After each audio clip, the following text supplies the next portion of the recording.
All right, we're here at New Jersey Hall of Fame at American Dream in East Rutherford, right next to MetLife Stadium. We're in this gorgeous museum, which I'm going to talk to this guy about shortly. We have in the studio right now one of the greatest legends of all from New Jersey. I have to pinch myself every time I'm with him in person. 3-time Grammy nominee. Billboard 100 Greatest Entertainers of All Time. 3 gold albums, 2 platinum albums. 63 years. This is almost incomprehensible. 63 years in the entertainment business. I think very few, other than George Burns, very few people have been in this business. The longevity and the energy you still have. He is also the host of Saturday Nights with Tony Orlando on WABC. It is a real pleasure to have one of the greatest legends from this state, Tony Orlando. Thank you. What an honor it is to be with you, Steve. Thank you for that intro. I really appreciate it. And I'm humbled by being in this museum, really. Yeah. Edison, Einstein, in Orlando. That sounds like one messed up law firm. I don't know if we should compliment That sounds like a confused law firm. My mother wouldn't believe it, but you heard that right, Mom? Yeah. But it's amazing. Even when I walked into this museum, Steve. Yeah. Now, many of these people I know well. So you were there the night you were there inducting me into the Hall of Fame, and you saw how close Bruce and I got that night. He sang Halfway to Paradise. He serenaded you with your first hit song. I was humbled by that. Yeah. And then I started looking, I thought, Sinatra, Bennett, Whitney Houston, and I know Einstein and Edison, but they're Einstein and Edison's in their own world as well. That's right. And they've lit up the world with their music like Einstein lit up the world and Edison lit up the world. Einstein changed the world. A lot of these people in here have done that. You know, I think of changing people across not only our own country, but if you go to the smallest continent or the smallest country, they know Bruce Springsteen. Yeah. A little tiny. Then you go and say Whitney Houston, what she's done, and her passing, what it did to people, how sad the world was to lose this young, vibrant, beautiful woman. They're alive here and well in this museum. Yeah, thank you. They're treated with such dignity and respect. And I got to tell you, in a word, one word, the only word that comes to mind by being in this museum is humbled. Yeah. I'm humbled by it, really. You're a humbled guy anyway. Your brilliance, I'm convinced, why you've lasted 63 years and resonate. 12,000 people coming to see you perform at PNC Arts Center on Thursday. You're both humble and you've got gratitude, profound gratitude in your heart. We're going to get to why that is, and I know it comes from Rhonda, your sister, and your upbringing in New Jersey. But getting back to Jersey and the greatness, it is amazing when you think about how much the state has exported in a way. What state could do more? Yeah. So think of how eclectic this is. I mean, we're not talking about one little category here. I mean, forgive me. The Rock and Roll Hall of Fame is tremendous. It's unbelievable. It's famous. But it doesn't have Edison and Einstein. Yeah. You know, it doesn't have some of the people that, walked on the moon or had #1 record. It's this eclecticism that you have a Model T Ford in this museum, for example. Isn't that amazing? So you walk in, if anybody has never been here, you walk in and you see the awards. Bam, they hit you. They're beautiful, mounted beautifully, lit beautifully. Then you see the pictures of all the people. Then you look to your left and you see this incredible automobile. And you go, what is this automobile doing? This is what I went through. What is this What is this? It's a Model T Ford. Then you read on. Wait, tell the people at home what I was like Googling over. It's the Model T, the exact one that Henry Ford gifted to Thomas Edison, I think in 1933. But what's amazing about it, the insurance value is millions of dollars. what's amazing about it is Ford and Edison, and I believe Firestone, sat in that exact car and took road trips together back in the 1920s, 1930s. So I appreciate you referencing it. So my point is Edison and Einstein were the original Jersey boys, That's right. okay? And they're rocking and rolling in a Model T Ford. And then if you had a time machine, you go to the future. You go to the person who's given you. Tell me about the guy who went to Buzz Aldrin? Not only Buzz, but Beautiful Desolation. Buzz Aldrin, by the way. Have you ever read that book? It's amazing. Yeah. His story. But how about Kelly? The Kelly brothers. And he Mark gives Scott. you that machine where you feel like you're actually taking off. This right. place is so eclectic. You can't find that in too many museums, though, Steve. And I'm not just saying that because, like, I've had the privilege to be in it now. But when I walked in here, I was in awe of what is part of this state that I was privileged to live most of my life in, most of my young life. And I moved here when I was 11. I went through my days with Halfway to Paradise and Carole King and Jerry Goffin. I remember when Carole came to my house on 29th Street in Union City and had dinner with us.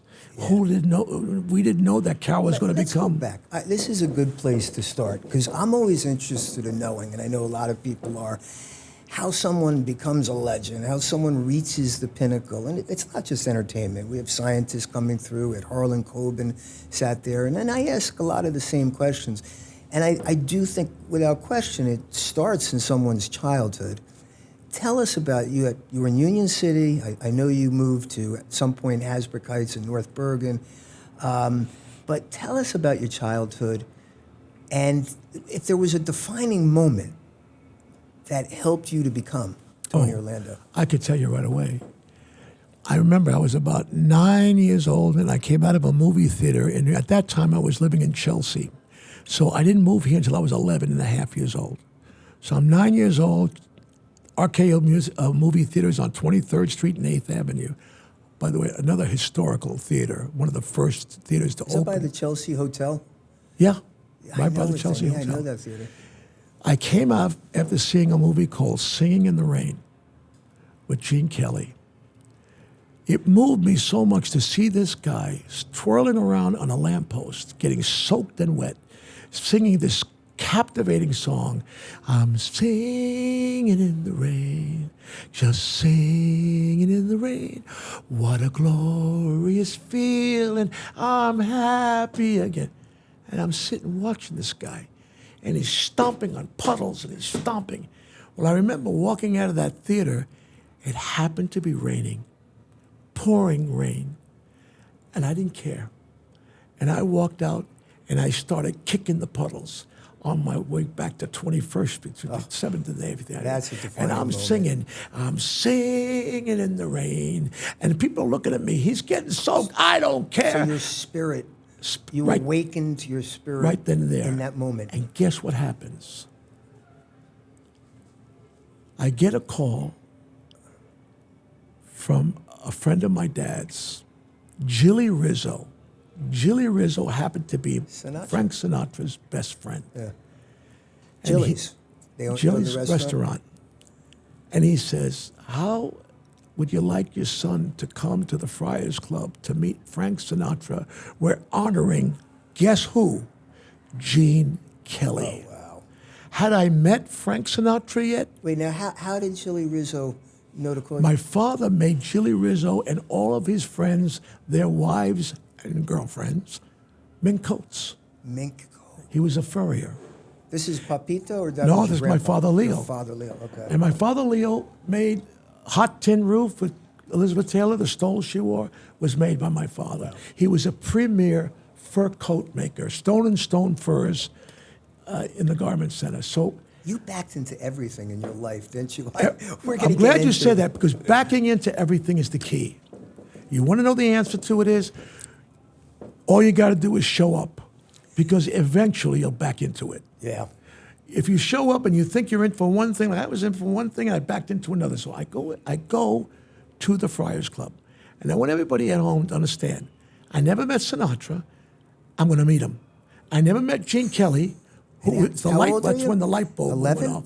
No, at this time I was working for Clive, so I was in my 20s. Oh, okay. You got it. But I was only 9 when I saw the movie Right. Sing in the Rain. Now I'm about to meet Gene Kelly in person, and I'm going to be introduced to Frank Sinatra, who's going to introduce me to Gene Kelly, and I never met either one of them. That's crazy. Because of Jilly. So I'm in the green room of the Friars Club, and there is Frank Sinatra, the man that is on that wall here at your museum. And he's lining up the people to come up on the dais so that they will sit at their proper seat, properly and directed. And he's directing the traffic. And he's in front of this microphone, Frank is. And I'm standing off to the side with Jilly, and I see the Frank Sinatra go like this. Jerry Lewis, I want you to Liz Taylor, stand in front of Jerry Lewis.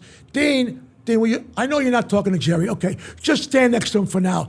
Cagney, will you sit? He's Mr. Peck, Gregory Peck, Marlon Brando, would you stand behind him? This is like a dream team. Lucille Ball, would you stand behind him, please? Now I am seeing every mega movie star you ever saw in your life being lined up, and I'm watching this take place, and Sinatra is the chairman of the board, so rightly called, and he's making everybody stand in line, and he finally goes, Tony Orlando, follow me. Wow. Which puts me in front of Liz Taylor, Gregory Peck, James Cagney, Marlon Brando. They didn't have video cameras back then, huh? No, to capture no. this. So, and who's right behind me? Gene Kelly. And who's right in front of me? Frank Sinatra.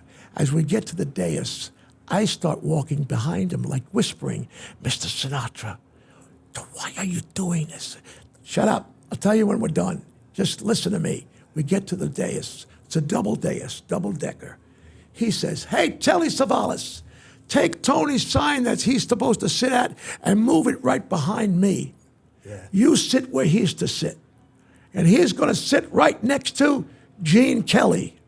Not knowing, I swear to you, that at 9 years old, I walked out of that theater dreaming to be in show business because of Gene Kelly. Now I've got Gene Kelly to my left, and I've got Frank Sinatra in front of me. I am sitting, watching this happen. This thing is over. I said, Mr. Sinatra, this was unbelievable. But can I meet Mr. Kelly? And I walk up to Gene Kelly. I said, Mr. Kelly, when I was 9 years old, because of that movie, the light bulb went off. I wanted to be in show business because of you. Thank you so much. And by the way, that day it was pouring rain. I was the only kid in the neighborhood with one wet left foot. So he immediately puts his arms around me and he hugs me. And Frank says, Tony, now ask me why I did this for you. I said, I was wondering, I couldn't understand why you did this. He said, it's not because I'm friends with Jilly and Jilly knows your dad. Now you have Candida, Knock 3 Times out. You have Yellow Ribbon out right now. Big hits, right? He said, who's the host tonight? I said, you are, sir. Who is sitting directly behind me? I said, I am, sir. Where are everybody's eyes? I said, on you, sir. If you're sitting directly behind me, who is in view? I said, I am, sir. He said, who is the new kid on show business? I said, I am, sir. He said, well, welcome to show business. That's how we treat the new kid on the block. Wow. That's moment in time, I backed into. Yeah. I didn't go there. I wasn't But invited. I wasn't invited. I'm I gonna- just happened to be in the right place I'm at the going right to challenge time. you on that, though. This is how you start a movie, by the way, with Sinatra lining people up, and you go to the front, and you're sitting. This is how you start. Your movie should start with that moment, because I understand the backing up about the mink jackets. You know, sometimes you got to get lucky like that, but you do have to show up. And if I was going to start a movie about Tony Orlando, I think I'd start with that moment, and then I would back up to 9-year-old Tony seeing the movie. Right. And then what happens after, though? That's Then I go what to the rooftop. After I see that movie, Yeah. I end up on a rooftop in a doo-wop group called the Five Jets. And all of New York City became my audience. And every single fire escape became my box seat. And I imagined that that was my theater. And I'd be on that rooftop singing with the Five Jets. And we'd be singing in the still of the night. Shoo-doo, shoo-be-doo. And I was on that stage, man. And I'd find that little platform for me, and I would sing. You know what you're reminding people of? And I heard, you know David Geffen, the music No, it's a friend, a very good friend. mogul. He once said that his view is that every man invents himself, for better or worse, that we're all figments of our imagination. Absolutely It's right. just that some people are better at imagining Yeah, well, that's true. than others. But don't it's remember your- something. David backed in too. David- David worked in the mailroom. That's right. But he didn't, and you didn't either, in the sense that you did what you loved. You went to something that you loved. In your case, you saw this movie. Thank God Gene Kelly made the movie to influence you, to imbue Yeah. your spirit. But then you did something that anyone who's just existing in life, most people exist, they don't live, okay? You tapped into your imagination. I always say it's a 1-2 punch in life, mindset and a to-do list. And if you keep coming back to a positive mindset and following your dreams and having that never give up attitude, then it's just about strategically figuring out what are the 5, 10, 20 things I got to do today, tomorrow, and you take it one day at a time. But you did something about it after you were influenced. You got up on that roof and you started to imagine. And after a while, I imagine you became a great singer doing it. Well, imagination is my formal education. My imagination was my main classroom. My teacher was my imagination, Yeah. Mr. Imagination. And he lives within me. He lives within all of us. And when you enter that schoolroom, you're all by yourself. And your teacher is Mr. Imagination. And that's God-given. And all you really got to do is touch upon those gifts that God gives you. Yeah. And imagine using those gifts. So for me, I always imagined myself. I never thought of myself never not being in show business. I never thought of myself not being in all parts of show business, and that includes being the guy that pulls the curtain. I'd have been very happy if that's what it ended up me doing, that I would pull the curtain on Broadway and it would come down and they say, show is over, that's a wrap. And I was part of that. And that started right after the Gene Kelly Singing in the Rain movie, that you came to that realization, this is what I want to do. Yeah, Singing lessons when you were a kid? no. No? The only singing lessons I ever got was from the Dovels, the Dells, the Spaniels, the Heartbeats, all the doo-wop groups of the 50s. That was my teacher performing-wise was Bobby Darin. He was my... When did he become a mentor? Bobby? Bobby, yeah. Bobby became my mentor the first time I ever saw him work. But when I was 16 years old, he was managed and co-wrote his song Splish Splash with Don Kirshner, who was the guru who discovered Neil Sedaka and just about Jersey guy. everybody. Carole King, myself. All of us started with Donnie. So I met Bobby when I was 16. And I used to go see him work at the Copa. And I never saw an entertainer like that in my life. And by the way, not ever since. And I remember when I became very close friends with Sammy Davis, who was always pound for pound considered the greatest entertainer in the world, I said, Sammy, who would you not follow? And I didn't know what he was going to say. And he said, Bobby Darin. Because Bobby Darin could do it all and do it all well. Yeah. And so he was a mentor teacher that took my imagination schoolroom to the reality schoolroom. How old were you when you met Bobby? 15. 50. So this is right before Halfway to Right Paradise? before Halfway to Paradise. Tell us that story. I want. There's so much to cover. There's so about- much ground with you. I want to talk to you about it. About how I got to halfway? Yes. Because let me put it in perspective. So you see a film, you start singing on the rooftop, you start singing, I guess, for 4 or 5 years until you were singing with a doo-wop band, was it? My doo-wop group was called the Five Gens. I started singing on that rooftop when I was about 12. 221 West 21st Street rooftop. Union City. No, that was before I moved to Union City. Oh, well, I moved to Union City at 12, so I was 10, 11 years old. Okay. When I moved to Union City, is when I was with Don Kirshner at 1650 Broadway. That's when I met Bobby. So I was 15 and a half years old, 16 years old. Got it. So Bobby became rather this imaginary person that I created in my mind on that rooftop. He was a real star working in front of me, and I'm learning from firsthand. And he would take me up to his hotel room. Like he would stay at the St. Moritz Hotel on Central Park South. Or Central Park South. And he would sit with me and talk about moves, show business, timing. And then I would go see him at the Copa, and he would wink at me when he would say, before the show, watch this move. And I'd watch him, and he would wink at me. Now remember, the Copacabana was a very familiar room to me. I might be going out to forgive me for the viewers on this podcast because I'm jumping around a lot.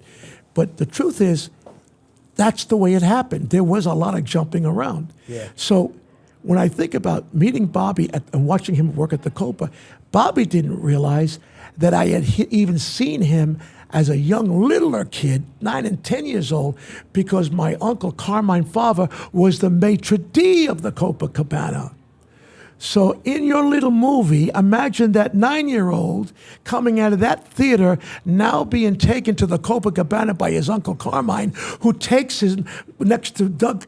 I'm not fawning, but how is there not Watch a this, frickin' Stevie. movie Watch about this. your life? Watch this. Watch this. So not like the Copa sat 240 people. It was tiny, but it was bigger than life. The success of it, right? Yeah. At the Copa, that Copa.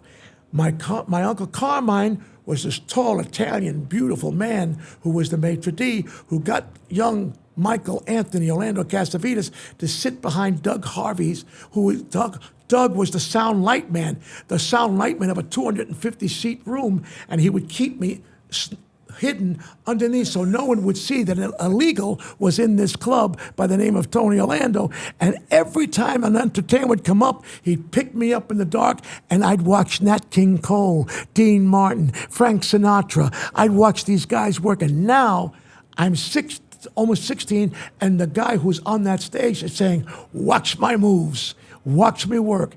I'm now working as a friend with the guy who's working on that stage. I'm backing into it again, Stevie. I'm backing into it again. I just have to show up. I understand about exactly. That's the point. Is it's not backing in. Hopefully happens. But you have to show up to back in. It's showing up. But there was something you were following the same formula that Edison and Einstein and Springsteen and everyone that's in this museum followed. This is my point. It started with a dream. Always. After seeing I'm the in a film. building that's a dream. Right. Started with a dream, and then there was a mindset. I got to be in that industry. I got to figure this out. So you started showing up to the right places. You had the connections with your grandfather, with your, He never introduced me to anybody. Yeah, but your family connections helped. But you knew. No, there was no connection to any of these people. Indirectly, it was one or two removed. The point is, well, maybe psychologically, but remember, I showed up. No, even before the show, Steve, even before the show, I would go to the top floor of the Bill Building with my guitar, and work my way down every floor. And if it said record company, I'd knock on the door and audition. Yeah, you worked. And I'd walk all the way down. Then I go to 1650 Broadway across the street. And I started at the top floor, and finally I knocked on Donnie Kirshner's door. It was just knocking on a door. Knocking on heaven's door. I was knocking on heaven's door. Hopefully someone would say, hey, kid, I'm going to sign you, and Donnie Kirshner did. My connections with my Uncle Carmine, he didn't get me one gig. He didn't bring me for one audition. Right. He didn't introduce me to one person ever, other than allow me to, as a schoolroom, watch these That's what I unbelievable mean. entertainers. I hope people that are watching this, listening to this, understand that it's fine having a dream and imagining yourself at, whatever genre you're imagining, but you do have to take the next step and show up. You need some good strategy. In your case, it was looking at these performers, and then it was getting a Bobby Darin to be a mentor. I mean, that's ridiculous. But you can control your life by dreaming first and then strategizing and showing up. Dream first, but dreams don't happen without hard work. Right. You can dream your life away, Yeah. but if you don't add the hard work with it, dreams don't come true. So Halfway to Paradise is your first hit song, right? So not only my first hit song, it was Carole King's first hit song as a writer. Think about that for a moment. The Carole King's first hit as a songwriter. Tony's first hit as an artist. Her and her husband lived on Brown Street in Brooklyn. I had the privilege of being there when they wrote An Actual Woman.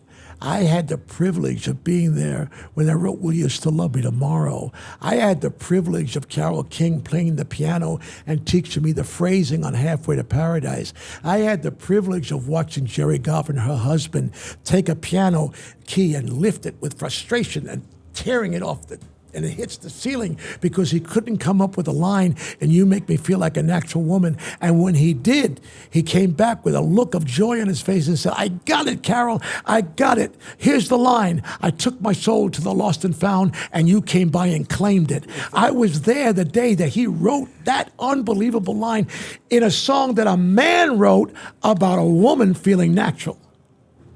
Wow. How did that happen? I showed up.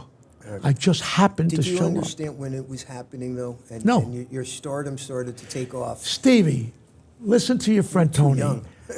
I didn't know any of this happened, and I still don't believe it. It's all retrospective. Yeah. I look back at my life and I go, I did that? Wait a minute. I had 5 #1 records? Wait a second. I had a network television show and it was only 3 channels before anybody, 36 million people watched me? Wait a minute, my first guest was Jackie Gleason? Wait a second, I went on Broadway and walked a tightrope? Hold it a minute. What? You don't realize while you're doing it because you're so focused on working, You're so focused, on doing it, like those guys that are working on your show right now. Yeah. They don't have any idea what they're doing right now. They'll look back on this someday when they get their $1 million. I remember when I was sitting there watching a podcast that I had to sit through. I blew that, man. And now look at me, I'm producing the movie that won the Academy Award. That's what's going to happen to those 2 kids. But they're going to look back on it someday like I look back retrospectively on mine.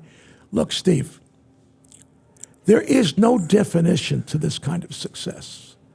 The only definition I can come up with is thank you, Lord. I really believe God's blessed me. No kid with an 8th grade education should have been able to taste the food of 30 different countries. No young kid from New York and New Jersey, from North Bergen, Union City, New Jersey, Well, let's follow end up working for 9 presidents. It shouldn't happen. Let's follow this trajectory because so much happened. You can't define a miracle. But it's so much happened that we got to break it down. So, Halfway to Paradise is a big hit. All of a sudden, you're known nationally, I guess, around the world as well, right? It was a hit. It was #1 in England. That's a heady experience for a young kid. And then the Beatles hit. Yeah.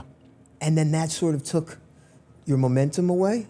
And then you got to talk about what happens next because this is all part of the movie. It's incomprehensible. There's so much to this movie that it's almost frustrating for you watching this podcast for me to try to explain it to you. But listen to me, guys. I'm 81 years old. A lot's happened in 81 years. 64 of those years, of my 81 years, I've had hit records. 54 of those years, I've headlined in Las Vegas. When you start to walk backwards, and that's what you're asking me to do, I'm going to go walking backwards to the day I had my first hit record. All you know is that you're doing the job. You don't go, oh my God, I got a hit record. You don't go, oh, no. You just, each day you get up and you walk out, you perform. Again, I never had like, I'm 16, wow, when I got a #1 record in England. And even when the Beatles came, I had 2 hit records, Halfway to Paradise and Bless You. Both those songs, forgive me for, I have to say this, were written by Carole King, Jerry Goff, and Halfway to Paradise, Barry Mann and Cynthia Weil, who are also in the Rock and Roll Hall of Fame, and Academy Award winner songwriters. That was their first hit record. So 4 of the most iconic songwriters ever in rock and roll history, their first hit records were done with an artist named 16-year-old Tony Orlando. Okay, we have been friends, close friends, ever since. But we think of it as being graduates from some sort of high school together, the 4 of us. We don't think of it as being famous, or we just think of it, we did good as kids, we graduated. When the Beatles came, I was already married. I adopted a son from my first marriage. All I knew was there was no work. I have to find a job to support my family. God bless the guru giant of Clive Davis, who says to me, you're not working, huh, Tony? I signed you when you came with your mother because you were underage. Remember me? I was the 5th lawyer on the totem pole when I was at Columbia Records and you came to do Halfway to Paradise. Well, now I'm the Clive Davis. Come with me. I want you to run my music division. I said, Clive, I wouldn't even know where to start. I don't know how to open a file cabinet. I don't know how to write a business letter. I never went to high school. What are you talking about, becoming the head of CBS Music? And he looked at me and he says, you see those 2 things on the side of your head? I said, yeah. He goes, that's why you're going to be a great vice president of my company. Because you can hear what good music is. I could hear a hit record. And that, by the way, that is why he became brilliant at his craft. He always knew how to pick out. He had a pair too. Hit song. He had a pair of golden So that's ears. what he was attracted. Your energy, for sure. He wanted that energy around you, your gratitude, your humility, your passion for music. But it was because you could hear the music. That was his opinion. I didn't see that in myself. see. He saw it in me. Well. I was just worried about how am I going to be embarrassed when I walk over to the which happened to me, and I don't know that I have to press that little button to open up the file cabinet because I've never opened one before. How stupid am I going to look in front of these people? I'm the boss and I don't know how to open a file cabinet. But he believed that my ears made the difference. So what happens? I sign with him. I'm sitting behind this big desk. I'm now vice president of CBS Music at 23 years old, and the Beatles made me get there without realizing it because they came in and took over America. And I'm thinking, how am I going to make a living? Clive Davis was listening to somebody way above his head. Trust me. What is it that, obviously his ability to pick hit songs, but he must be a very charismatic guy and a very... What is it about Clive that made him... About him? Yeah, about a giant. Oh, he was like what they must have seen in Aaron Judge in the minor leagues. I mean, he was like, his was a lawyer, Right. an attorney that had no band, didn't sing, didn't come from a music background, but he heard music and he understood lyrics. And in fact, Clive always used to say, I will not listen to a songwriter's song if he doesn't give me the lyric first. He always felt the lyric was the key to a hit song. Yeah. And he's right. He's right. But there's something beyond the lyric. It's That lyric is it catch on? Is that it, lyric has to be there. For instance, you take Old Man River, that old man, Rodgers and Hammerstein. Yeah. So Mrs. Hammerstein is going on the red carpet, opening on Broadway with that song. And the press goes, Mrs. Hammerstein, what's it like for your husband to be able, Mr. Rogers, Mrs. Rogers, what's it like for your husband to be writing with the great Oscar Hammerstein? She said, my boy, if it wasn't for my husband, the song would go something like this. Da, da, da, da, da, da, da. That's good. Right? That's right? good. Yeah. And that was Clive. Yeah. Clive was able to understand that the lyric Yeah. was the leader of the band, the leader of the song. So that, and he knew how to read a contract. And So knew how he to knew. write a contract. So how he to knew negotiate. words. He knew words. He knew the importance of words. The importance of words. So that was the first step to make Clive Davis Clive Davis. And then he had an innate love of rhythm and blues. And rhythm and blues is the cornerstone of rock and roll and popular music. Yeah. And he had an understanding and a love for blues, jazz, Very rhythm and blues. passionate about his music. So yeah. when he's heard Whitney Houston, Yeah. and when he heard the kind of music she was singing to, and he looked at those regular, I believe the children are our future. Yeah. It didn't take long for Clive to say, there's your song, Whitney. And so I am now sitting with Clive, and I'm 23, and I'm paying the rent, and I'm vice president of CBS, and the heck with the Beatles. Look at me. I'm VP. I'm doing fine. And it got me through the period where my dream got broken up with a little bit. But this is remarkable part of the story. Am I all over the Story- place? It's I am. okay. I'm so no, sorry. it's okay. I'm following. I'm trying to keep up with you. It's incredible. We're going to have to edit this because I'm hearing so much noises, getting distracted. Can we shut the doors? No? Okay. So much for that idea. You're not just a music exec. You signed Barry Manilow? Yeah. I represent James Taylor, signed Barry Manilow, Randy Edelman, who wrote Weekend in November, Weekend in New England, probably one of the most eclectic music score writers now. Yeah. Represented Blood, Sweat, and Tears, represented Laura Nyro. Those were my writers, those were my artists. Got Barry signed, Wait produced a his minute. first records. Laura Nyro was your artist? She was our songwriter, my writer. What? This was when? 60s? She was 68. So where was Geffen in her life? Her manager. He was her manager. So you dealt with David Geffen.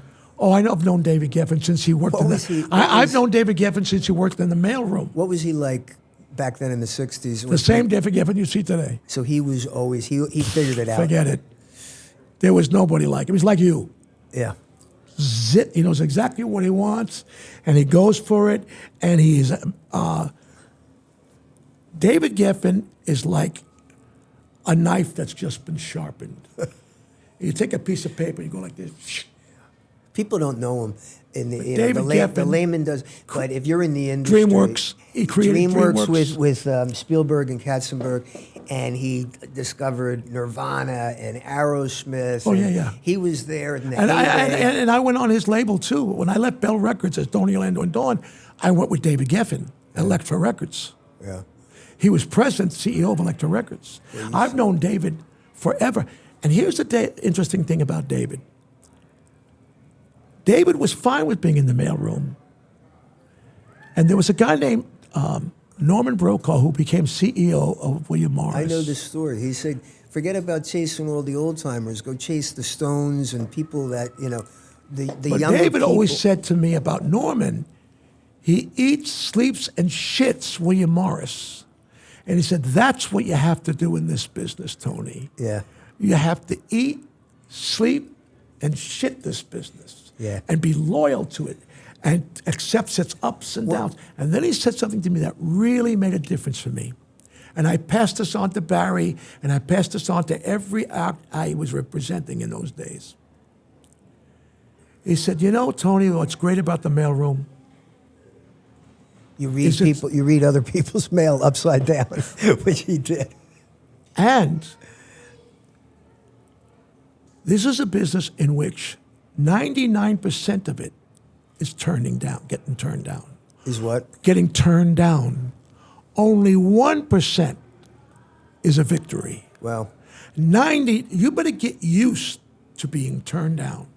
So when you're in the mailroom, what you see is people being turned down every single day and fighting through it. so that hardened him. That made him realize Realistic. that 99% was normal. That's right. Being turned down and failing was normal. And you guys behind the desk, remember this. 99% of what you're going to see in front of you, and you young people out there watching, is normal. Failure is the key to success. Failure is a learning curve. Failure is when you learn your craft. Failure is when you strike out, because if you only hit 3 hits out of 10 times at the plate, you're Aaron Judge. Yeah. 3 times out of 10 times, you're a champion. You can miss 7 times and still be a champion. That's what those guys taught me, is failure is the true meaning of success, because everything I ever failed at taught me how to win. Yeah. I love that, man. That's inspirational. That's going to be some of the best advice you're going to be able to give to a young person. Or I hope so, because any that's what I age got from that- Geffen. Yeah. And you know David Geffen's life, because you've studied people's life. That's you. And his life, Steve, is something to behold, because he went from creating some of the greatest record companies, understanding how to market these great acts that he signed. Look him up on Wikipedia. Go to David Geffen. Just look. Him and Clive Davis, the two of them. His story is a showing up story too, because first of all, it's a passion. So he believed in Laura Nyro like nobody believed in her, and they started Tuna Fish Records, and Yep. her as beautiful as her voice was, she wasn't selling. It was her music, her lyrics that sold to the Fifth Dimension and others, and they made a lot of That was money. all me. I gave those songs to the Fifth Dimension. That's amazing. That was my job had when I was no working. idea, man. Bill, I love you. So that was Yeah, me. That was you. That was my job You for were the Clive. catalyst for that. That was the song, You know, that's crazy. soundtrack of my youth, man. But then She showed- wrote that, by the way. He showed Winnie up. Bell Blues. To follow your advice, he showed up in the late '60s in L.A. I think it was on Sunset. They had a club. Whatever, was it Whiskey Go? Not Whiskey Go Go, but one of those clubs. And he would show up, and it would be Jackson Browne, Yeah, and it oh, yeah, would yeah. be Carole King, and who else? Joni Mitchell, Crosby, Stills, and Nash. And he said, "Wait a minute, these people are all amazing talents, and nobody's representing them." And they don't trust the guys in the suits. I got the jeans on. I'm their age. I'm Right. their contemporary. And they need a shark to fight off the sharks that were in the music. He was a industry. shark. And He it was a tough guy. I mean, musical artists were taking He was a advantage. tough guy. Yeah, he was a tough guy. I mean, David Geffen fought battles for artists that most managers don't And want I don't mean fight. to turn this into a David Geffen, but No, you have to, because, you learn the because lessons. those are the people. Look, think of this. Think of how blessed I was. Don Kirshner started what we now know as independent record production. Without him, it wouldn't have happened. He literally had the major record companies take a Neil Sedaka and produce that record for them, not the house A&R guy. So he was an iconic genius, signing Carole King, Barry Mann, Neil Sedaka, Paul Simon, Neil Diamond, Tony Orlando, all of the people that made it in those early 60 days. Then you got Clive Davis. He became the head of Columbia Records. Second guy in my life that comes into my life. Then you got Clive Davis bringing me in, and I meet people like David Geffen, who put me in a movie called Star is Born with Barbra Streisand, Christmas because that was his Vacation. movie. Yeah. Okay. That's the third big, gigantic mogul. Bobby Darin came after Then that. Bobby Darin was in there. He was Yeah, right he in there was with in that Donnie. program. Then you keep going. Freddie Silverman, I bump into him. How? I'm working at the Westbury Music Fair. He thinks he's coming to see Cher. Cher gets sick. Who takes Cher's place? Tony Orlando and Dawn. He comes in and goes, where the hell is Cher? Wait a minute. Who's this group on stage? Tony Orlando. Well, I like what he's doing. Hey, Tony, I liked what you just did, walking through the audience. You think you could do that on a summer television show? I said, sure. He goes, well, how would you rehearse that? I said, what do you mean? He goes, well, you're ad-libbing all the way through. How would we block that? I said, well, how do you block a football game? He said, you follow the football. I said, say hello to the football. We shook hands. As I've gone along, every major person, Steve, everyone I met became legendary icons. Yeah. So, can you understand when I say to you, there's a power bigger than all those guys put together that put them in my life? Oh, I agree with that. I agree And with the reason he did was because he loaned me an angel. He loaned me a little sister called Rhonda Marie Schroeder. that. Yeah, tell us about And my little sister was literally an angel on earth. Here's this little girl. She has an 8-month-old mentality from the moment she's born to the moment she dies. 8 months old, she dies at 21. With that meant that's her IQ. She can't walk, she can't talk. She can't sin, she can't hurt. She's given to my mother and I to take care of. She lives 21 years of my life. My sister was a literal angel. Never hurt anybody, never lied, never sinned, died a pure person. I took care of her. What did she teach me? There was a night when my sister would have what I call the itch cry. When I knew this agonizing cry that I knew it wasn't tired cry. I knew it wasn't hunger cry. I knew I had to find that itch. Because if I didn't find that itch, you know what would happen? She would have a seizure. And if I had that seizure, if I didn't find it, oh my God, no, I don't want her to go through it. I would scratch, find it, and she would go, oh. What did that teach me, Steve? This 8-month-old IQ. It taught me never to take for granted the ability to scratch my own itch. And because I took care of her with every single strength and nerve end in my body, God blessed me. Because you know why? I recognized that I was taking care of an angel. So fair to say that so much of your humility and gratitude It's all there. from Rhonda? From Rhonda, from God. Because it was God who gave me Rhonda. Right, that's right. Faith is big in my life. Now, a remarkable part of your story after I'm getting too heavy for you, huh? No. This is getting a little too I heavy, like right? that kind of stuff. I could talk. I'm not getting any laughs from the guys at the booth. Hey, you They guys. don't laugh anyway. They just sit there and give me a hard time. Remarkable part of the story is halfway to paradise. Right. Then you go work for Clive. You're signing people like Barry Manilow. Amazing. Who are some of the other artists that you signed? Well, I just thought Randy Edelman is one. But You there were don't some know, other the big public names. doesn't know him.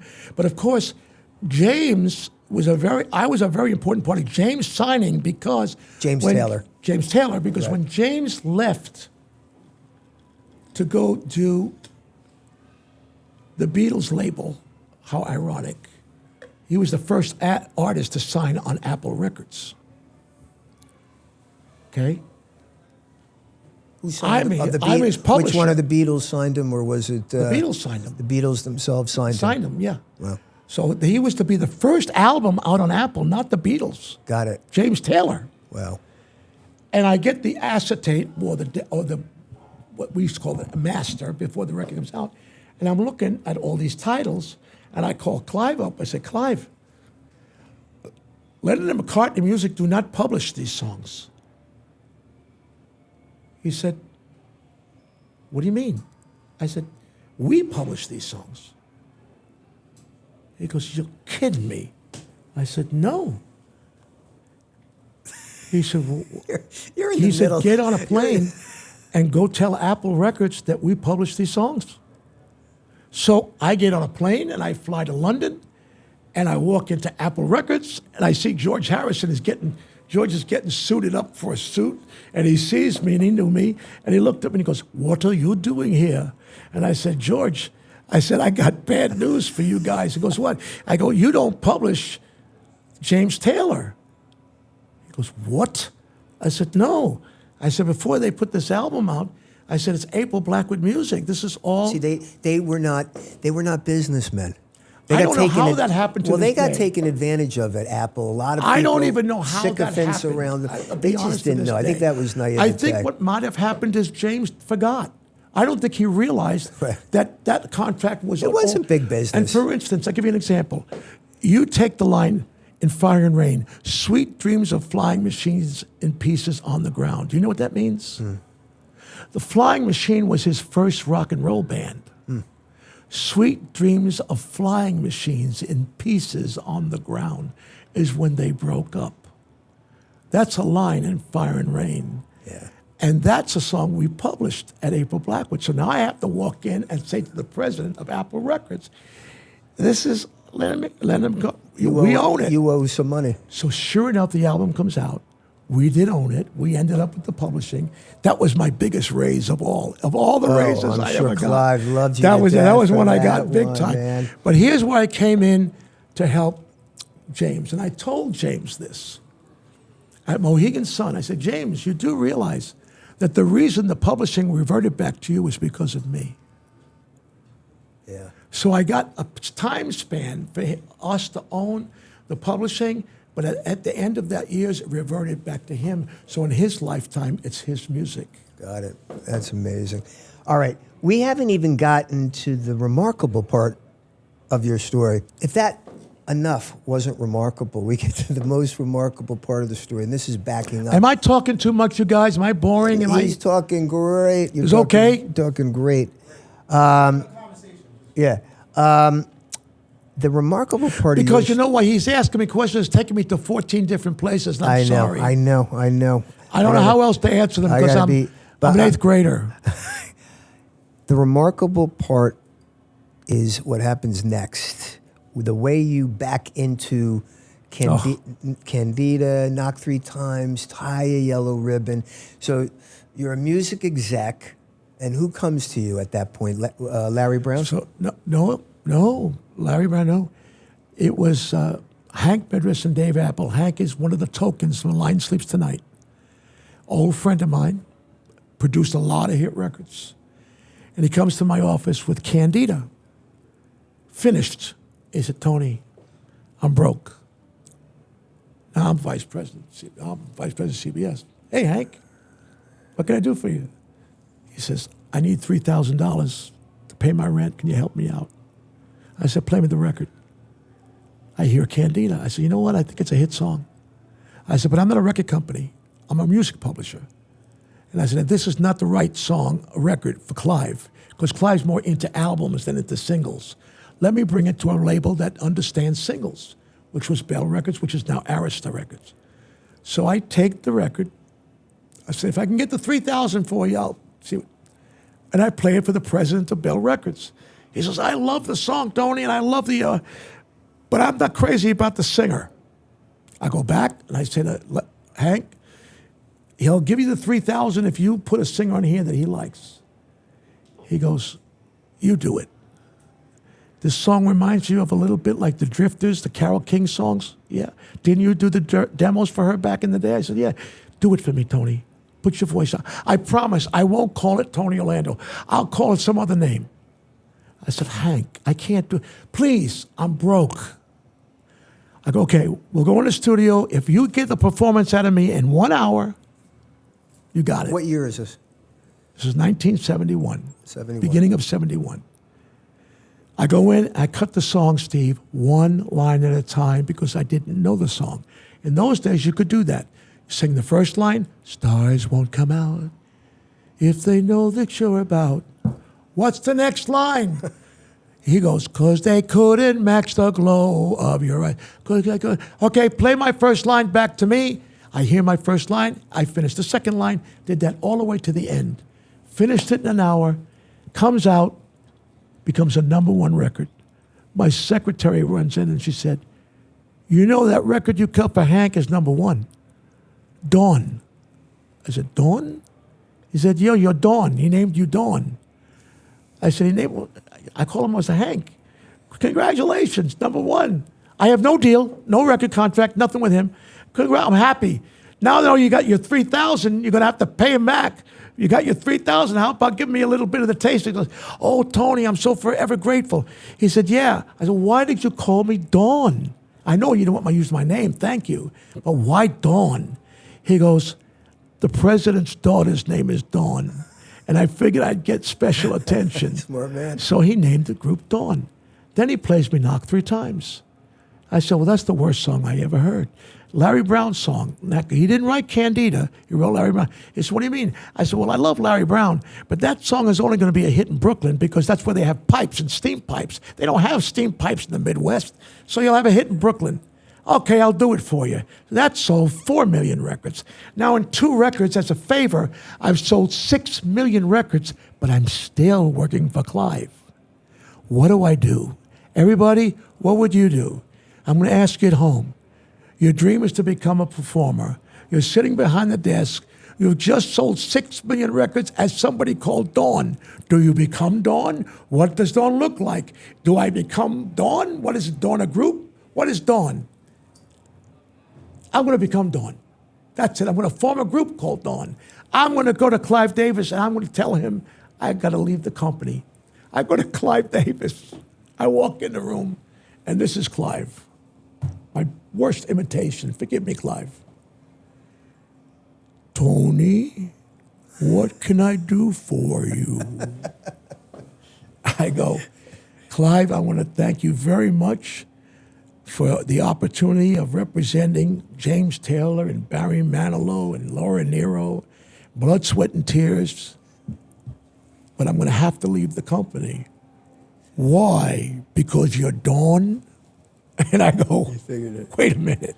You knew I was Dawn? He said, yes, the worst kept secret in show business. So I leave the company. I become Dawn. I told you, Guru, Don Kirshner, right? Clive Davis, right?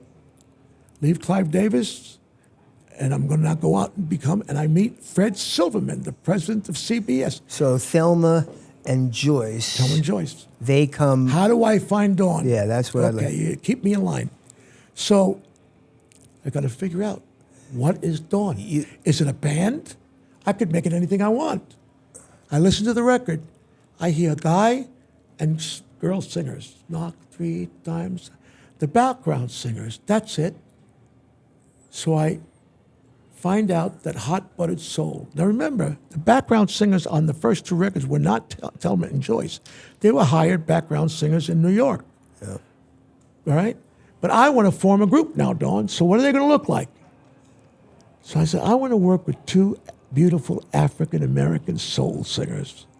That's what Dawn is going to be for me, because that's my music. So that was your vision. That was my vision. So I figured, let me call Hot Buttered Soul. They're with Isaac Hayes. I love that group. And I talked to a girl named Thelma Hopkins, who is part of this singing group, Hot Buttered Soul, with Isaac Hayes. She's the one that said, shut your mouth, Isaac Hayes, on Shaft. Right? She comes to my office. I said, hey, we're going to go to England. What? You know the song Candida, Knock 3 times? Those 2 records? Yeah. That's me. I'm Dawn. But I don't want to be Dawn. I want to be Dawn. The 3 of us, Dawn. So she goes, well, how much you got? I said, how much you want?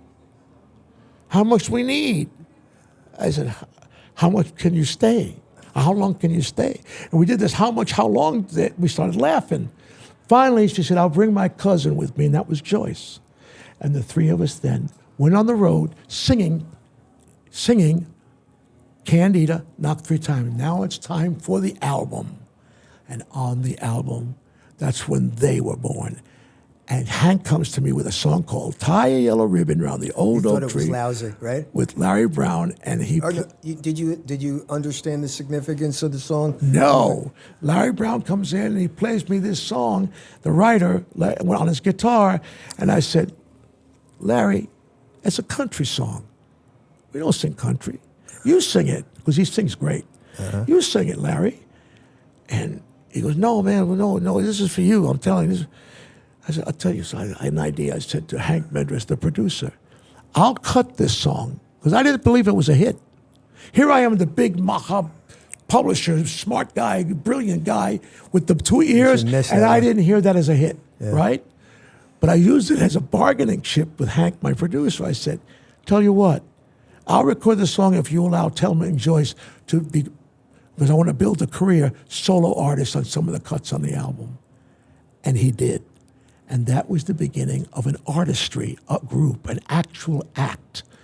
So Tony Yellow Ribbon Orlando and Dawn at that point. And came when the song went number one, and CBS saw me at Westbury, and he said, how do you block a football game? And I said, you follow the football. You got a summer replacement show, but you can't be Dawn. So what's the name of the show going to be? Oh, Tony Orlando and Dawn. And Dawn. I want to go back, though, because I'm going back in my memory bank to when that song became a hit song. I want to guess it was 74, 75. Is that about the right 73 was Yellow Ribbon. 73 was Yellow Ribbon. Okay. So we went on a summer replacement show. So I was in sixth grade, right around sixth grade. So the summer of 73, we went on television. Got it. But I remember with the song, it was such a gigantic And the reason song. you say 74, it's interesting you should say that, Steve, because I learned one thing about hit records. They become a hit when they become number one, but they don't have their impact of the kind of hit they are until 1 year later. Yeah, that's interesting. That's why you're feeling 74. Yeah, because when it came into my consciousness, I mean, people were putting ribbons around trees. Everyone was talking about it. It was on the radio nonstop. Yeah. And then I saw you, of course. Think on of how TV. many times that's happened, too. Well, I was going to ask you, at what point did you know that this thing's going to be a smash hit? You've recorded you, in 73. I'll tell you when I knew. When I left that studio and I heard the final recording of that record, I said... You knew? Yeah, at that point it caught up to you. And then I went back to what I told you earlier. I went back to the lyric. I forgot the lyric aspect that Clive taught me. Think of it. I'm coming home, I've done my time. I've got to know what is and isn't mine. This guy's coming out Vietnam? of prison. This guy's coming. What a love story. This guy's now on a bus. He's sitting on a bus. He doesn't know whether his girlfriend wants him back or not, or his wife. Yeah. He's saying, I sent her a letter. I hope she got it, everybody on the bus. The whole bus is sitting there. It's a little movie, right? Yeah. They're sitting, and I realized the lyric. Then, that little moment when Larry Brown and Irwin Levine write, now the whole damn bus is cheering because they can't believe they see 100 yellow ribbons around that tree. That girl didn't love him just with one yellow ribbon. She welcomed him back 100 times more. As Paul McCartney said about Yellow Ribbon to me, to tell Larry Brown, that's one of the greatest love stories ever written. Is that right? McCartney said that. He said it to Geraldo Rivera, and he said it to me. Yeah. And he said it to Geraldo Rivera on television. So when Geraldo kind of went, what do you think of Yellow Ribbon? Kind of like hoping that he'd get maybe a down, it's corny or something. No, Paul saw the strength of that Irwin Levine lyric and that Larry Brown song. How right he was, because the legacy of that song. And that's when I knew. And what people don't know is that song has been a homecoming from our POWs from Vietnam. I reunion with them now for 54 straight years since I first sang it to them when they came home from Hanoi, Hilton. And the same thing goes in China right now, in Hong Kong. If there's a demonstration for freedom in Hong Kong, that theme song is Yellow Ribbon. If you go to the Philippines, the theme song is Yellow Ribbon. If you go to Jerusalem right now, or Tel Aviv right now, the traffic lights are yellow ribbons in support of the hostages that are there. The yellow ribbons hanging everywhere. In 15 different countries, Steve, Larry Brown and Irwin Levine wrote a song of hope and freedom for countries, not just in America, but around the world. That's the power of music. Just think the power of music. The audience missed it today. It was your day today, Tony Orlando Day. And this legend was kind enough to answer questions from the audience, and we had well over 100 people here. And then you sang. It was such a nice surprise. You sang Tie a Yellow Ribbon. And I'm watching and I'm videotaping, and I can't believe my eyes. I've always known music has a power to bring people together, but to see it in a smaller room here, people from all walks of life, all ethnic backgrounds, a little baby that's related to the Jonas Brothers was here today. Yeah. And to see everybody smiling and coming together. It's amazing, But it's a credit to that song and Larry Brown. Exactly, and Larry Brown. And I hope someday you're going to get I mad know at me. that. I But know. You know He me. deserves to be You in have the no Hall. control over this, but I know that I hope that the Hall of Fame looks at Larry Brown Yeah. and Irwin, both Jersey boys, by the way. Larry comes from Newark. He came, I think, from the projects that my dad Absolutely. grew up in. Yeah, that's right. And he even, when I talk to him by phone, he even sounds like one of my dad's friends, Sidney Lehner. He changed. But if he's listening, he needs to know he does belong in here, and it's going to happen. We're going to. You know, it's the most recorded song of all time. Yeah, and it's not just, he also wrote Candida, No, he wrote Knock 3 Yellow Times. Ribbon. He wrote Knock 3 Times. Knock He wrote 3. Gypsy Rose. He wrote Who's in the Strawberry Patch. Most of the big hits for us. That's amazing. So then Fred Silverman, and a new door opens. You're doing a variety show. I mean, you wake up one day, and people forget. The younger people don't realize. When I watched television in the '70s, when this show came on, It was the variety show. It was only channels 2, 4, 5, 7, 9, and 11. No internet. And channel 13, which barely came in. It was a terrible was it. signal. But it was really 2, 4, and 7. CBS, ABC, and NBC. 3 networks. 3 networks. So all of a sudden you wake up, kid from Union City, and how many? 40 million? 50? 36 million people watch this every 36 Wednesday. million people are tuning in. So now, for the first time in your life, you can't go anywhere Right. without being recognized, Right. right?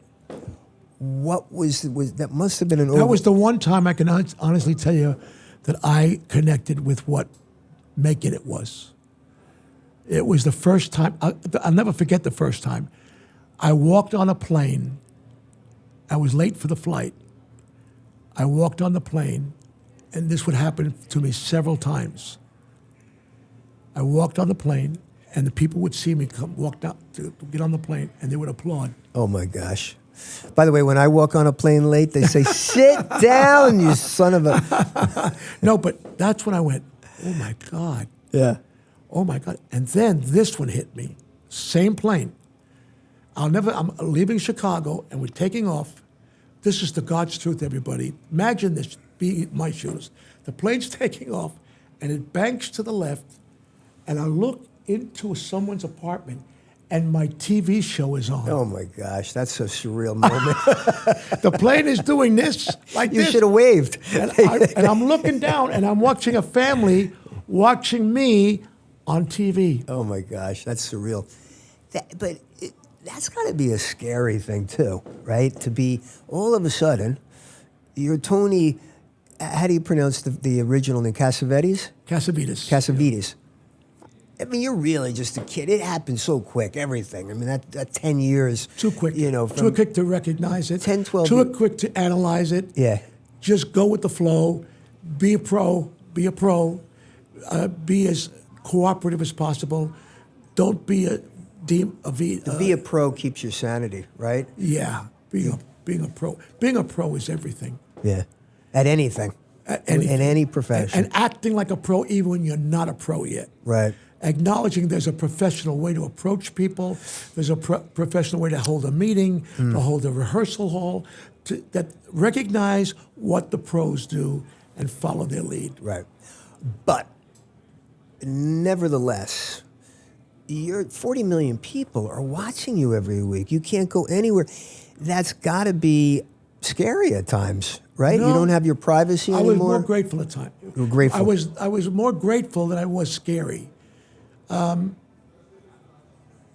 give you an example. So Elvis Presley became a friend, and Ali was a friend. Would you say 2 of the most famous people on the planet Earth, right?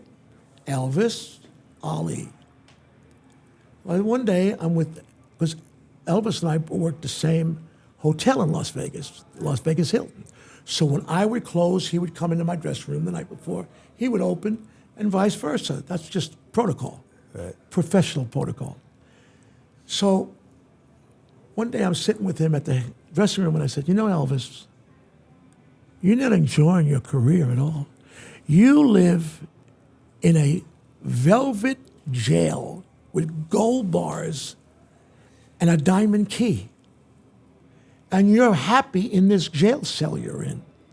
Versus, I was just with Muhammad Ali in front of a delicatessen, the stage delicatessen in New York. He was on the street and he was doing small magic tricks with kids on the street. And he was as big as And Elvis. he was as recognizable in the world Right. as Elvis Presley. And the people are going, we love you, champ. And you got to get in the car. Elvis has left the building. Elvis has left his jail cell to go to his jail car, So what- to go to his jail home. I said, sweetheart, you got to enjoy this. People love you. So you're telling us that the difference between Ali and Elvis was that Ali enjoyed it. He was in the moment.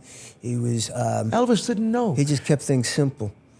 No, he enjoyed the people. Right. Elvis was conditioned by Colonel Parker to have a mystique. That's why see. you keep that mystique, Elvis. Yeah. Well, you're untouchable. You're Elvis Presley, and it's true. It became that, but it hurt his life to live a life. Well, Ali like that. had a mystique too, but he developed his own persona. He came into Well, he it- was a people person. And he was a people and person. Elvis, God bless him and rest his soul, had the kindest heart. He was the most wonderful guy. Yeah. You know, Priscilla came to see my show, my retirement show at Mohegan Sun. I know Priscilla and Elvis when they were married and when they were divorced. And I can tell you, two of the sweetest, nicest. Elvis was amazing. So it bothered me that he wasn't able to receive because they were so worried about image, Yeah. the people around him, like Colonel Parker. Yeah. So I wanted to live. I felt that my life was with people. Like I said to the people who were here today, those people out there, that's my boss. I saw something Not in the you, head of the record company. My boss is that guy that bought my record. but I That's saw my something boss, in you today. Right? I saw the magic of, it's a desire on your part, I think, to lift people one soul at a time. You really enjoy the one-on-one and seeing somebody happy. Yeah. That's an incredible. That's what show talent. business is supposed to be Right. for. It's a healing. Yeah, It's a medicine. yeah. You know, when someone comes, I'll give you an example. The guy walks in backstage. This was a big lesson for me. And he says to me, hey, man, can I curse, by the way? It's a podcast. I can curse, Yeah, you can right? do whatever Okay. you want. Guy walks backstage and he says, hey, man, I just want you to know I was in the audience tonight. He says, I have 4-stage cancer. And that's the best fucking show I ever saw in my life. And I thought to myself, this guy's last show that he's ever going to see again is my show? I never walked down a stage again after that day. I always said there's one guy out there just like that guy. Right. There's one guy or girl out there who just had a divorce. There's one guy or girl out there who's going to get into a car accident on the way home because that's the basic math of it. If there's 10,000 people, somebody's going to get hurt walking out of here. It's just the way life is. Don't you ever walk on that stage and not make it the best show that fucking guy ever saw again. Wait. 5 years later, a guy walks up to me and he goes, Tony, do you remember me? I said, you look familiar. He said, I came up to you one day and told you I had 4-stage cancer. I just want you to know I beat it. And it's still the fucking greatest show I've ever seen. I love that, man. So, what a great feeling that gives you. that guy makes you know why you do what you do. This is the only business in the world that is a free prescription for healing. Yeah. When people go to a show, they are getting a spoonful of medicine. Yeah. If the performer doesn't take that seriously, he's not a good doctor. So we're still only in the mid-70s.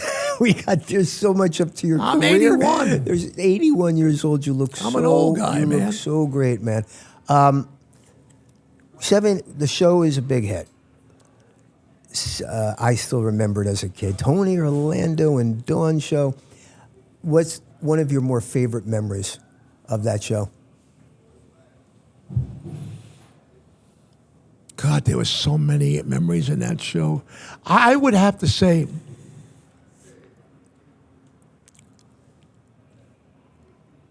the night that I had a confrontation with Jackie Gleason, but we became friends. It was my very first show. I told you this story. I've heard the story before. Yeah. He was a prima And it's a donna. long story, but basically what happened was he wasn't nice. I let him know he wasn't nice. By me letting him know he wasn't nice, he didn't become, he got worse. We were bumping heads on television, no one knew it. And it was all because he said something racist towards the two black girls in my group. And I let him know how I felt about it and how I felt about him. And at the end of the show, I thought I lost it. I thought I came out of the box and hurt myself because I used bad language towards him. I was only 28 years old. He was the greatest entertainer at that time that ever lived. And at the end of it all, he calls me in the dressing room when the show was over, and he's got a glass in his hand, and I can hear the ice tinkling in the glass.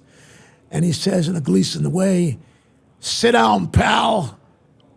And he's got his back to me, and he said, "Is that my script book on the table?" And I said, "Yes, sir." "Is it for me to keep?" I said, "Yes, sir." "Open it up to the first page." "Yes, sir." I open it up. "Read it out loud to me." "Yes, sir, Mr. Gleason." It says, "Dear Tony, I was an absolute asshole. Please forgive me. I'm so sorry." Wow. Jackie Gleason. Wow. Did you keep that? You know something? You didn't In the keep it. transition of my divorce, Yeah. somewhere lost. It kills me. But here's what I did keep. A friendship with him until the day he died. Beautiful. That man called me every single week and said things like, "Hey, I watched the show this week. You stupid idiot. You don't wear a silver zipper and a black tuxedo. You look like your zipper's open, you dummy. And by the way, you ought to give thanks to the good Lord that you sing with those two black, beautiful women of yours." Jackie Gleason. He said it the way it is, huh? That's crazy. So that's around the mid-70s. And so I think maybe 2 weeks ago, I'm at home and I'm watching television. I'm going through, I think it's on Prime, and I'm seeing what my options are. And I seen Dean Martin roast. Right. And I click on, it was a roast of Dean Martin himself. Yep. He would roast other Yep. people, but this was of him. And they're introducing everybody from Sinatra to Tony Orlando, and I'm like, Ronald holy- Reagan was on that Reagan show. was Yeah, on yeah. there. Barry Goldwater, Oh, all I these think was people, on yeah. there, and Ali was on there, and Ruth Buzzy, and Right. Bob Hope. God and- rest her soul. She Yeah, I was mean, dying. all these legends that I grew up with, and there's my buddy that I've gotten to know. I'm like, I know. What I this remember about that roast was when we roasted Ali. Right. Tell us about that. Well, there's a lot of things about that one. But what I do remember is when Ali told me he was going to pull Howard Cosell's hairpiece off on the show. And I said, "Ali, you can't do that." "Oh, man, I just want to pull that hairpiece off, that stupid hairpiece on his head." You know, they were very good friends, you know, Yeah. Ali and them. And I said, "Well, he goes, no, you're going to help me." I said, "I'm not going to help you pull his hairpiece off." That would have been a And hell of a television movie. And he starts to try. Oh, if you my watch God. it, Ali starts to go, now I'm grabbing Ali. I'm saying, "Hey, man, don't be..."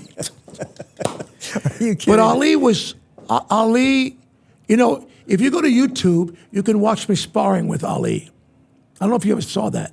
No. I'll send it to you. You can play it on this show. And what happened was I went on the Dinah Shore afternoon show, and Ali was her guest, and I heard that he was on. So I got my boxing trunks on and a robe on. I used to do a character named Kid Ghetto, and I go downstairs, and there's Ali. And I walk on the set and I go, come on, sucker. Come on, let's get this on, to Ali. And he gets up and he says, I don't like fighters that talk too much, he says to me. And he gets up and we start sparring. Now remember, I'm 29 years old. I'm pretty athletic at that time. And I'm now sparring with the great Muhammad Ali. And I'm doing the shuffle with him and all that. And you can see it on YouTube. And I'm boxing him, and all of a sudden, I'm come up low, and I hit him with a left-hand jab, and by mistake, I slap his face, and you can hear. And the audience, studio audience goes, whoa. And I look at Ali's eyes, and they're like saucers. And I can see him walking towards me. And he's coming at me. And they look, bam, and he hits me in the shoulder. And I said, oh, my God, he's hit me in the shoulder, right? Yeah. So the little fight's over. And he goes, hey, Tony, you tired, a little tired now from that? I said, I don't know how you do 15 rounds with Joe Frazier, Ali. I said, the only thing I think left to do in the world when you fight a guy like you after 15 rounds is this. And I kissed him on his lips. And from that, and he went, and from that day on, Ali and I became not friends, best friends. That was like, and the last words I heard from Ali, and I've never said this on a podcast, was the most loving thing that's ever been. You can't believe how I carry this in my heart. We were at the Essex House Hotel. We just finished breakfast. My wife and my daughter and my son were walking on this side of the elevator, and he was going up to the bigger suite on the left side of the elevator. And he was like this by then, shaking. And by that, he's walking, I get in, and I hear these words, my last words from Muhammad Ali. Hey, Tony, man, I love you. Wow. There is an award. Yeah. There isn't a compliment. There isn't a gold record. There isn't anything I've ever received in all of my 64 years that can beat that moment. So, you have another incredible friendship that I was very touched by. That with Freddie Prinze. Yeah. You guys were brothers. Yeah. Right? How did you meet him? I saw him on the Merv Griffin show, which was an afternoon show. I said, this kid's unbelievable. So I got his number and I called him to become a guest on my show. And he just started Chico and the Man. And I called him up. I said, hey, man, this is Tony Orlando. Wait a second here. You talking, this is Tony Orlando? Hang on a second. Hey, everybody. This is what I hear him on the phone. This is Tony Orlando. I said, hey, man, where are you? He said, I'm all by myself at home. I just thought I act like there's a whole bunch of people here because I'm talking to Tony Orlando. I said, this guy's a piece of work. So he's from New York. West, upstate, up in Westchester County area, I think it was. Anyway, from New York, went Puerto Rican, Hungarian. You're, of course, a Puerto He was Rican Hungarian, and Puerto Rican. Greek I'm descent. Greek, so I'm Greek-Rican, he's Hungarian. Okay, so I said, I'd like to meet you, man. He said, yeah, let's get together. So I said, I get together with him. I said, why don't you do my variety show? So he'd never done a variety show before. So I said, why don't you come on looking like me and you being me? And you introduce Freddie, and I'll come out as Freddie. He said, do I get a chance to sing? I said, yeah. So Freddie was 6'3". I didn't know that. Freddie cool. was a big dude. Yeah. So, and a ballet dancer, by the way. Well. A graceful ballet dancer, but a soulful guy. Now, he was only in show business for 2 years. That's it.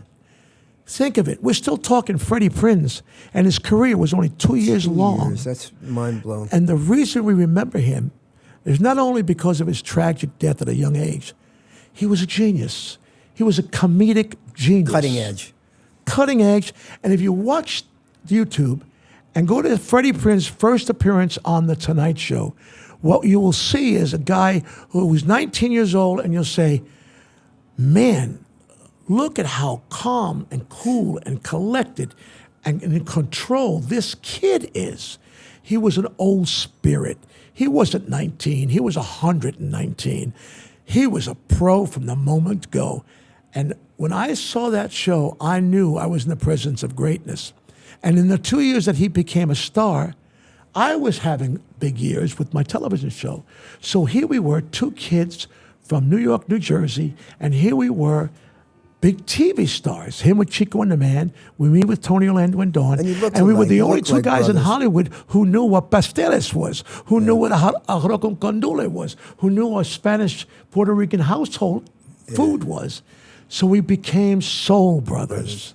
And Daddy and Freddie killed himself, and Freddie died in my arms. The last pair of lips that ever kissed his lips, other than his mom and his wife, was mine. What happened? Depression on his part? I think it was a combination of, he had some Quaaludes in him. He had Courvoisier in him. I think it was a predestined thing in his mind because he always talked about committing suicide. He saw suicide, to use his words, "I'll be a James Dean, they'll remember me forever." It was Was it growing up it was too a combination of a lot of different things. From who knows from where it came from. All I know is he was a genius and he died too young. And I lost a brother, and when he died, I died a certain death. I had a mental and emotional breakdown from it. I had to quit the business for a year because I never saw anybody die. Imagine I walked into the hospital not long after he hurt himself, and I saw him laying in there with his hand still in this position, and I'm the one that opened up his hand so that no one could see that. That was a That's a dark place. that was It's a dark place that to was go the to. worst day of my life. I mean, you're brothers with the guy, and then to see That was a horrifying day. Yeah. And then to see his mom there, and then to see his wife, Kathy, who I never saw love come out of a woman that came Let out me of ask her. you a question, because a lot of people listening got to go through adversity of one kind or another. If you could go back to those days and weeks and months after you lost Freddie, could you have done something different, whether it was going to talk to a therapist or praying more? Is there anything you could have done to prevent you? I did everything you just mentioned. And it still didn't help. Yeah, it helped. Oh, it did help. Okay. Oh, yeah. Praying helped the most. I had some good therapy, but praying was the key.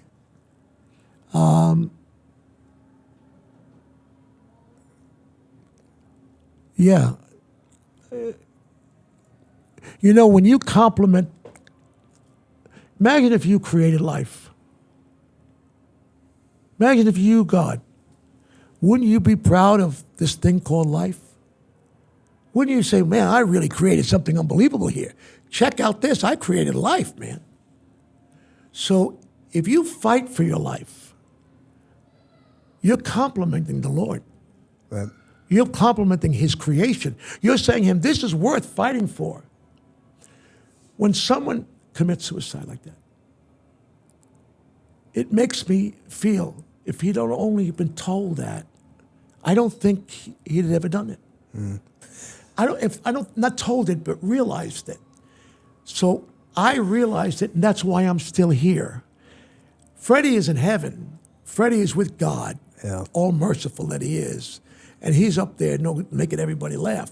But I can tell you right now that Freddie's moment changed my life on several ways. It was the worst experience I had, and it was what lifted me out of that.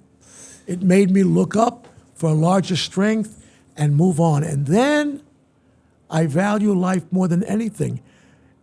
If I right now am going to die of some sort of cancer, and if that's in my body, I'm going to fight that cancer with everything I got because I want God to go, look at Tony, man. Yeah. He thinks this life thing is important. Wow, thank you, Tony. So I think I've told you this story before. I mean, what you're describing is the fight or flight type of options that you have. Fight or flight, take off.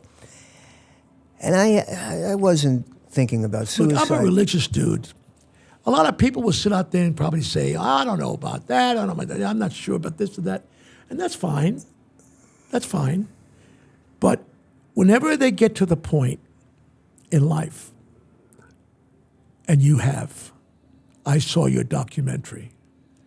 And if anybody saw pain, and everybody saw someone fight for their life, it's you. If there's anybody that I am talking to who knows what it is to combat what you, if anybody glorified life, is the man I'm talking to on this podcast. I appreciate that. So, and in your documentary, I hope it gets seen, because your whole story is an unbelievable story. And sometime you're going to come on my podcast, and I'm going to ask you the questions, and you're going to tell me the stories, because your story will inspire millions. Yeah, I appreciate that. And I want to tell it now to help somebody who may be out there needing the help. So I went through a windshield when I was 8 years old. My mom and I went head on with a Mack truck. Imagine. And 300 stitches. My ears were hanging. My jaw was fractured. My teeth were all knocked out. 3 blood transfusions. Last rites. And an experience being surrounded by my great-grandmother I never met and my grandfather I had never met were there to greet me, to say, go back and do some good. I survived it. At the same time, I had a lot of burden on my shoulder as a kid. I was the shortest kid. I needed growth hormone shots or I wasn't going to make it to 5 feet. Unbelievable. I had ADD. I couldn't concentrate in school. Look at you. Of course, the trauma. But the point is this, that, and this is the part of the story that I hope helps somebody, is I prayed to God in bed. It wasn't prayer at first. It was more bitterness and anger and questioning. Yes, that is Why prayer. did this happen? Well, that's right. Why did this happen? And this went on for 3 Hey, Christ said, Lord, why hast thou forsaken me? It's the same cry out. So I did that, and I did it night after night, Right? night after night, year after year. And it was probably 3-4 years into this, what I call the conversation with God. Right. And what I heard one night, power of prayer, was God telling me, what happened to you happened. There's no taking it back. Right. But now you and you alone have an opportunity to define yourself on your terms or not. But if you choose not to, dummy, and it was sort of like that kind That's of... how God talks to you, by the way. If you choose not to, don't complain to me. Don't complain to your mom or dad. So I felt a sense of empowerment in that moment. And unfortunately for Freddie, whether he was praying or not, we don't know. The drugs... Well, you know, there was a time, don't forget, the 70s was a drug-oriented time. I know. I myself... Drugs, hey, yeah. listen, this is going to amaze you probably, okay? Right now, weed is legal in most states, right? I never smoked a joint in my life, ever. I never drank to get drunk in my life, ever. But yet, I did cocaine for 9 months. 9 months. Now, why do you say 9 months? Now, in LA I did at the that cocaine. time. Why did I stop? Because Freddie died. Yeah. And I said, that's it. I'm not touching this anymore. Because the last thing that I spoke to Freddie about was, how are we going to get some coke? So we were living in a time back Now, then. you would walk into parties out in L.A. and it would be right in the It's middle everywhere. of the room. It would be It like was a everywhere. mountain you know of that. it, and it was almost like if you didn't, you were out of the club. You were not part of the community. You were hokey and corny, and you were not in there. You were not cool. Yeah. So, a kid who who had a braking system and didn't want to embarrass his mother, his grandmother, me, and didn't want to demean the simplicity of the teachings of this little kid who was a saint and an angel, Rhonda Marie Schroeder. Yeah. Who I didn't want to demean her life by destroying my life. I still went and did it because everybody wanted me to be cool, and I was afraid not to be a bad boy. So it took an event like Freddie's to go, oh no. That sobered you up, man. So he saved my life. So people don't understand the dark places that drugs will take in, alcohol as well. Yeah. You just don't think Right. like God created you to think. Yeah. These substances take Yeah. over your mind. A friend of mine who was doing cocaine in college was sitting around a table at like 5 a.m. They did a night of snorting coke, and there were 5 or 6 of them, and they're smoking, and somebody says, I need more.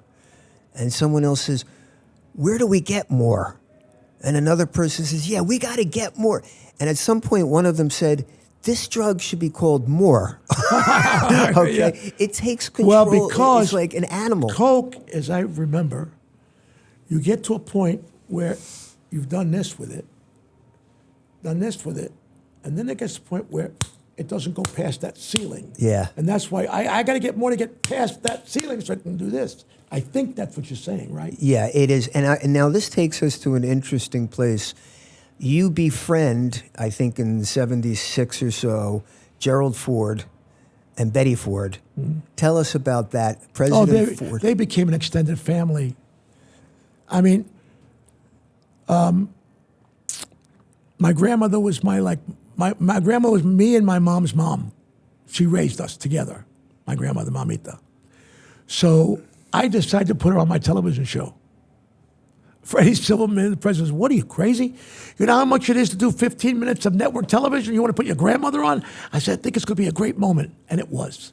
It was such a big hit that when I got invited to my first time I'm going to work at the White House for a president by President Ford, I'm online, ready to meet the president, and all of a sudden I hear Betty go, First Lady go, Jerry, look who it is. It's Tony Orlando. And I'm looking, I can't believe the President of the United States is in the East Room is saying that to me. And I'm walking towards him, and the first thing the President says to me is, Tony, how's your grandmother Mamita doing? That's when I realized the impact of that television show. I That's said, right. what? They loved her and watched that show. So Mamita, President Ford then, that night, at the end of the night, I never tell you this story? Or you knowing everybody in the world of politics will love this story. So I'm now singing at a White House dinner, and I'm the performer. And it's over. We're partying like crazy. Mrs. Ford's dancing with me, and this is when I became friends with them. And first time I meet them, and he says, 2 o'clock in the morning, want to go to the Oval Office? Want to see the Oval Office? I said, yeah. He says, come on, I'll show you the Oval Office. I'm sitting in the Oval Office with the President of the United States. And I'm sitting, he goes, can I ask you a question? Well, yeah. You going to vote for me? I said, are you kidding? I am now. I said, are you kidding? He said, no. It's like, I just want to know. I said, what are you asking me for? I said, come on, my one vote's not. No. You have 36 million people watching you on your television show. If you don't think we need your vote, we need your vote. Now, what can I do to get your vote? I go, I'm a Kennedy kid. He said, you're a Democrat? I said, yeah. He goes, hang on a minute. He reaches down and he pulls out a Democrat for Ford button and he gives it to me. And He doesn't miss a beat. And he goes, here. He goes, well, are you going to vote for me? And I say to myself, do I tell the truth or do I lie? I said, I'm going to tell the truth. I said, I can't pardon the pardoner.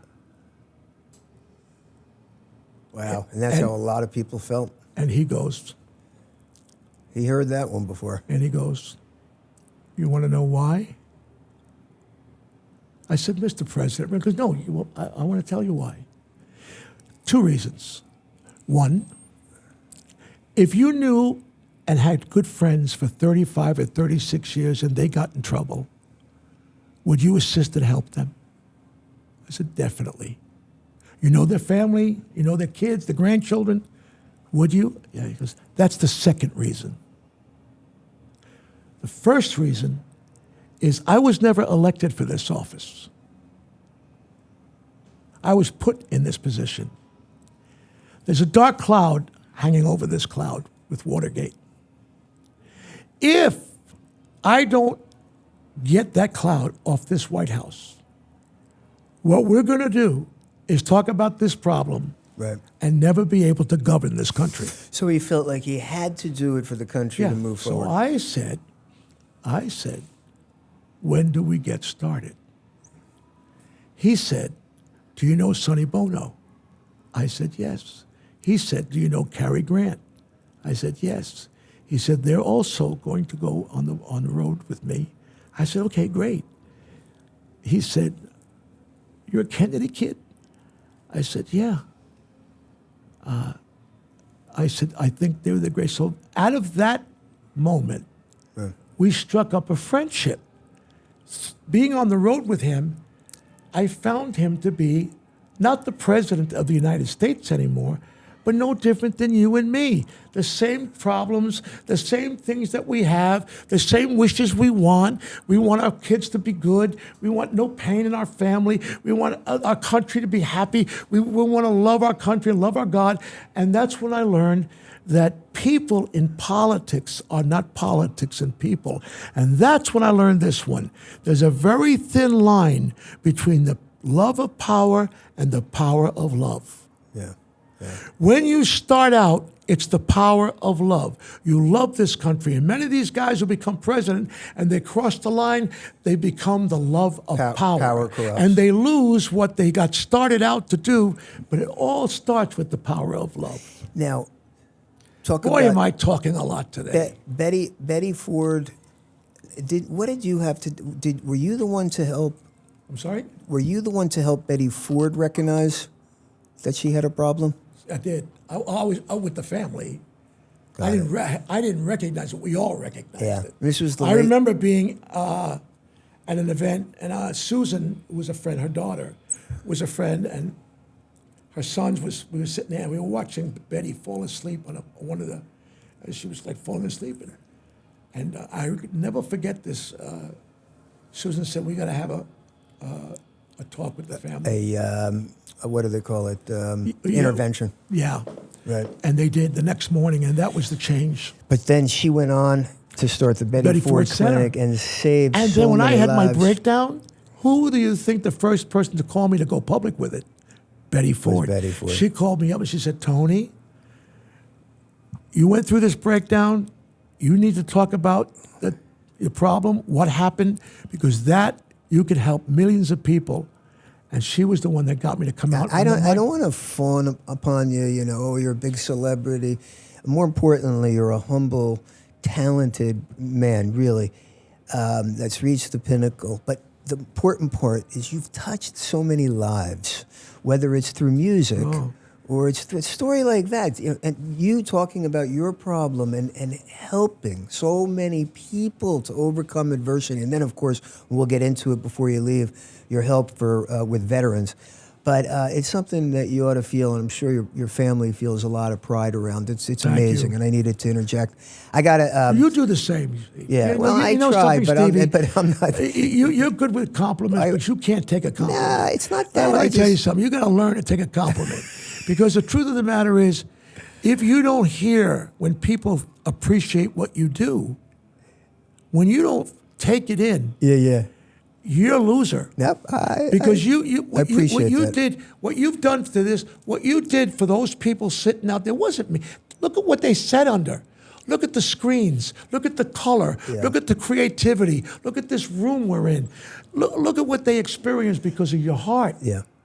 And I hope it's going to lift generations Steve, really, of people. When I say that to you, this is not me doing a compliment, show business, compliment show.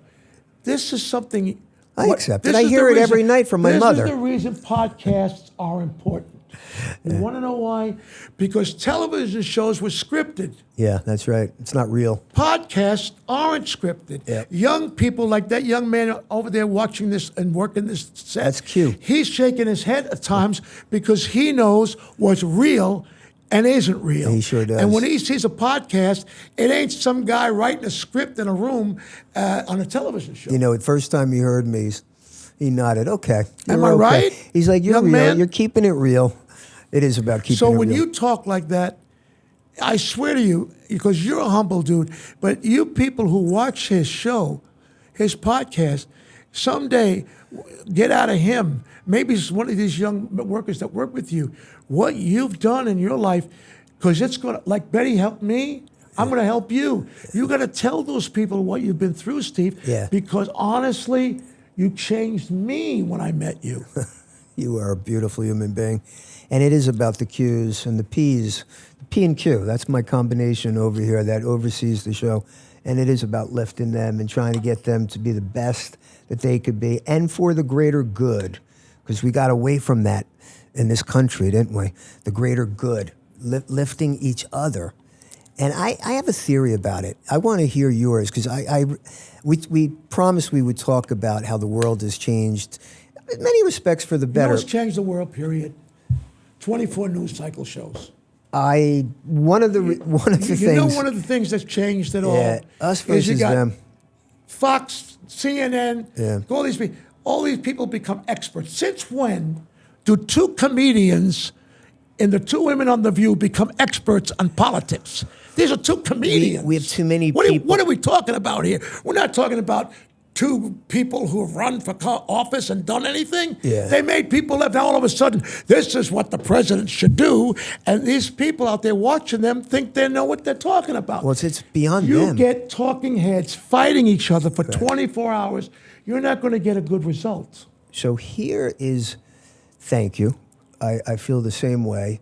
And everyone has. And I love the shows. That's what's so crazy. I know. I watch them You too. can't look away. It's like an accident. But everybody has a that's the social. difference. Everyone has a social media platform. Everybody has a voice. Everybody wants to be heard, and we're just pulling at each other. And it's like the two political parties are like two gigantic guys having a tug of war over mud, and one pulls one down and the other pulls the other down, and we're humiliating ourselves in front of our kids, and we're not moving the country Well, but forward. pulling down, here's the ultimate reason for pulling down. It's called ratings. Okay, this leads me to my point. I want you to think about this. This was a theory that I saw one show or another on Netflix. And they talked about, this is very interesting. Listen, I know Joe Biden. Yeah. I've known Joe Biden for years and years and years and years. So do you probably, right? You know Joe Biden? I've met Joe Biden. Okay. How can anybody get on television and not protect this man? Right. How can anybody sit on television and go, he's perfectly 100% right? Yeah. You know what that's like saying? Let him walk across the street and get hit by a truck. Go ahead. There are a lot of people in the Democratic Party very upset Come in asking on. that question. That's ridiculous. But you could move from one issue to the other and be as angry. You know, I mean, there's just so many challenges right now. As much at the same time. But I'm saying if we didn't have that 24-hour, if it was only keeps it out there. Walter Cronkite and it was only an hour news at night, you Yeah. wouldn't have this battle. But I want you to hear my crazy theory. After World War I, we went into a depression. 10 years later, we went into a depression in this country, and it was awful. 20% plus unemployment and dust bowls, and people are starving to death. After World War II, the public officials, the White House, Wall Street, Madison Avenue, all figured out we need to avoid another depression. We're coming out of a war. And what they decided to do was invent the age of consumerism. I mean, I'm a capitalist. I'm not fighting against I believe in capitalism. I just think for all the injustices. But they invented in the 50s all the ads. They started brainwashing us, right? It's about happiness is about white picket fence and houses and washers and dryers and refrigerators and cigarettes and alcohol. What's happier than that? What's happier than that is lifting people and true connection. Why can't you lift people and have that? You can. That's America. You can. But That's America. too much emphasis went into the individual and their net worth. But you just talked about dreams. Well, You just did a whole thing about how wonderful dreams are. but it became more about getting my What's the dream? comeuppance. Is the dream making it? No, think about this. The Greatest Generation. Is the dream being a star? What's the dream? What Tom Brokaw write about, The Greatest Generation, it was our immigrant parents, and in my case, immigrant grandparents, who all they wanted was a better life for their children. And the key to that was education. And it was about lifting them. Well, And look how small and the everything point is, was, though, Steve. it was There was smaller. no internet. There was no shooting to the moon. There was no. Look at how everything was so narrow. Yeah. It was easy to make it that way then. Times have changed. There's a lot That more young man people- sitting right there, he has more information coming at him than you and I ever could dream of. He has to make more decisions at crap coming at him from the internet, from every different side than we could ever dream of. It's information overload. Right? We got to figure out how to help our children to only absorb so much of it and find time to meditate and yoga and smell the roses. But where I'm going I with believe this, in protecting the quarterback. Look, let me tell you something. I've worked for Obama's. I've worked for the Clintons. I've worked for the Fords. I've worked for the Reagans. I've worked for the Trumps. I worked more. So people say, well, how do you do that? I said, well, you know what I do? I root for the guy who's flying my plane. I root for the pilot that's flying my plane. Once that guy becomes president, I'm going to root for that guy and make him a success. you are taking. I root for him no different than I say, I'm going to make sure that pilot flies this plane, man. I'm going to do everything positive to support that pilot. You don't ask your neurosurgeon, God forbid you have a brain operation, are you a Democrat, no, I'm Republican? saying, But once the person would ever, the worst thing we ever did in this country was give color. We haven't learned our lesson to political movements. It is no longer a black and white prejudice. It's a blue and red prejudice. that's right. That's correct. Next, you're going to have blue and red uniforms. I couldn't agree more And with what happens when you have blue and red uniforms? What comes after that? you. Yeah. So we have made color barrier a part of our conversation of where we proceed as a people. Right. So what we say, okay, do you have a blue mentality or do you have a red mentality? Well, let's go back to a time when it was, do you have a black mentality or do you have a white mentality? How did that work out? Yeah. So this is where I know people are over-messaged and they don't like when people preach. But some facts, first of all. We're coming up next year, 2026, on our 250th We're babies. anniversary. We're babies. Since the signing of the Constitution. How old is China? Thousands of years, How right? old? 5,000 years? How old is Israel? 5,000. How old is Europe? Yeah, we are babies. How old is South America? We are babies. How old is the little infant called United States of America? 250. 250 years old, and we're just little crawling our way through life. But meanwhile, we're the most powerful baby that ever walked the earth. Right, that's right. We are integrated with every nationality. No country can say that. Yeah. No country. And that's correct. And But we're people, babies, man. We're just still walking. And- We're and- 250-year-old and a baby in the world. China, 5,000 years old. Israel, 100,000 years old. 250 years old. and And we look at don't, what we are. and we don't pitch a perfect game by any stretch of the imagination, but it's understated how much good, how much, and whether it's exporting charitable dollars to help other countries or to support their militaries, the country's done a lot. But here's where I'm going with the 250th birthday. Forgive me, Steve. Yeah, When there's a tsunami, who's the first country to show up? I get it. It's America. When there is an earthquake that takes over someplace in Europe that has nothing to do with downtown Newark, who are the first people that show up? While there's homeless people sleeping on the streets, veterans in San Francisco, we're still worried about the people of the Ukraine. Right. I'm telling you that we as a people, no country, 5,000-year-old country, 2,000-year-old country, or Mars has done and stood up for greatness as this country. Nobody. Yeah. I'm not going to argue against that. Nobody. I'm proud of a lot of things we've done, and I'm not proud of other things we've done. But that's like our family. Right. Can't you say that there's some things you're proud of your family and some things you're not? It's just human nature. But Look, I think we have an opportunity to seizing on what you're saying. I just want to see people love America. You want to see people love America, but you also want to see people come together. I see you did it today, lifting people. You love to lift one soul at a time. You don't ask people if they're Democrat or Republican. You want to lift. So here's the opportunity. When the Constitution was written 250 years ago, the founding generation said, okay, we're going to get away from England. We're starting this country called America, the United States of America. Where's our inspiration? Where are we drawing inspiration from? One of the main areas they looked at was ancient Greek wisdom. Ancient Greek wisdom. Plato, Aristotle, Socrates, the great philosophers. If you look at the Constitution, the ideals of democracy and governance and including the shape of their buildings. And the greater good is in the Constitution because they looked to concepts, and it's what the soul of this place is. It's not Jersey pride. It's a concept called arete. It's what the soul of my film is as well. And it means, it's Plato, Aristotle, and Socrates saying the essence of life is the idea, and you did it, the act of actualizing your highest, best sense of self with a moral excellence of character and for the greater good.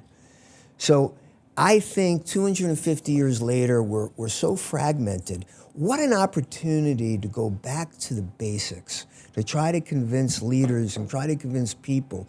Let's go put ourselves in their shoes, the founding generation. Let's go back to the basics and resolve ourselves that it should be about America, and it should, but being about America, the United States of America, is lifting people. Stephen, it doesn't start with a man your age. The spots on your leopard are already, they're on you already. Yeah. It starts with a third grader and a fourth grader and a fifth grader. Right. I'll give you an example. I am proudly part of a foundation called Tribute to Valor. It was founded by the Medal of Honor recipient Gary Luttrell. Now, you know I've been working with veterans since 1973. You've done more work than I work with anyone in the country. all of them. Right. Long before there was a Wounded Warriors, 10 years before that, I was raising money for our veterans in 1993, 10 years before. 1973, I came home with the POWs from Vietnam, and I've reunion with them for the last 54 you with years. Bob Hope? With Bob Hope. So this foundation, Tribute to Valor, is the most important one I've ever been part of. Gary Luttrell comes up with this idea amongst other Medal of Honor recipients. So the foundation does this. We take the 6 core values that are lived by the Medal of Honor recipients.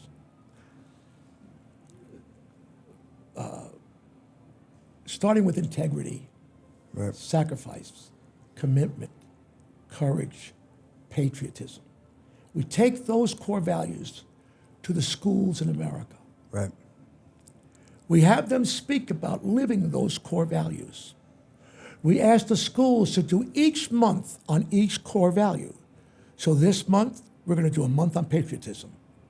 The following month, this is third graders and fourth graders. I love it. Okay? Yeah. We do, and then we go on, and we do the fourth and the fifth, and the most important word of the sixth to them is integrity. That is the most important of the 6 core values.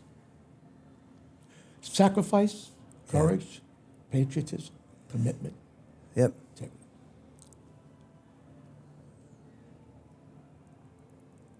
We then have the Air Force fly in as a favor to us, 3 C-130s. We take those young people on those C-130s Those are the cargo to planes? NASA. Yeah, the cargo, cargo planes. planes. We fly them to NASA, where they meet astronauts, and they get inspired in robotics, aeronautics, space travel. We've already seen 200 1,000 young people. That's amazing. That's big. So I said to Gary, I said, listen, all great that we get these high school kids coming in, because that's who we brought in. Let's start bringing these 6 core values to our grade school kids. I won't mention the name of the school, but I was at a high school recently where the vice president of the school, the vice principal of the school, never heard of the Medal of Honor recipient. I'm going to repeat that to you.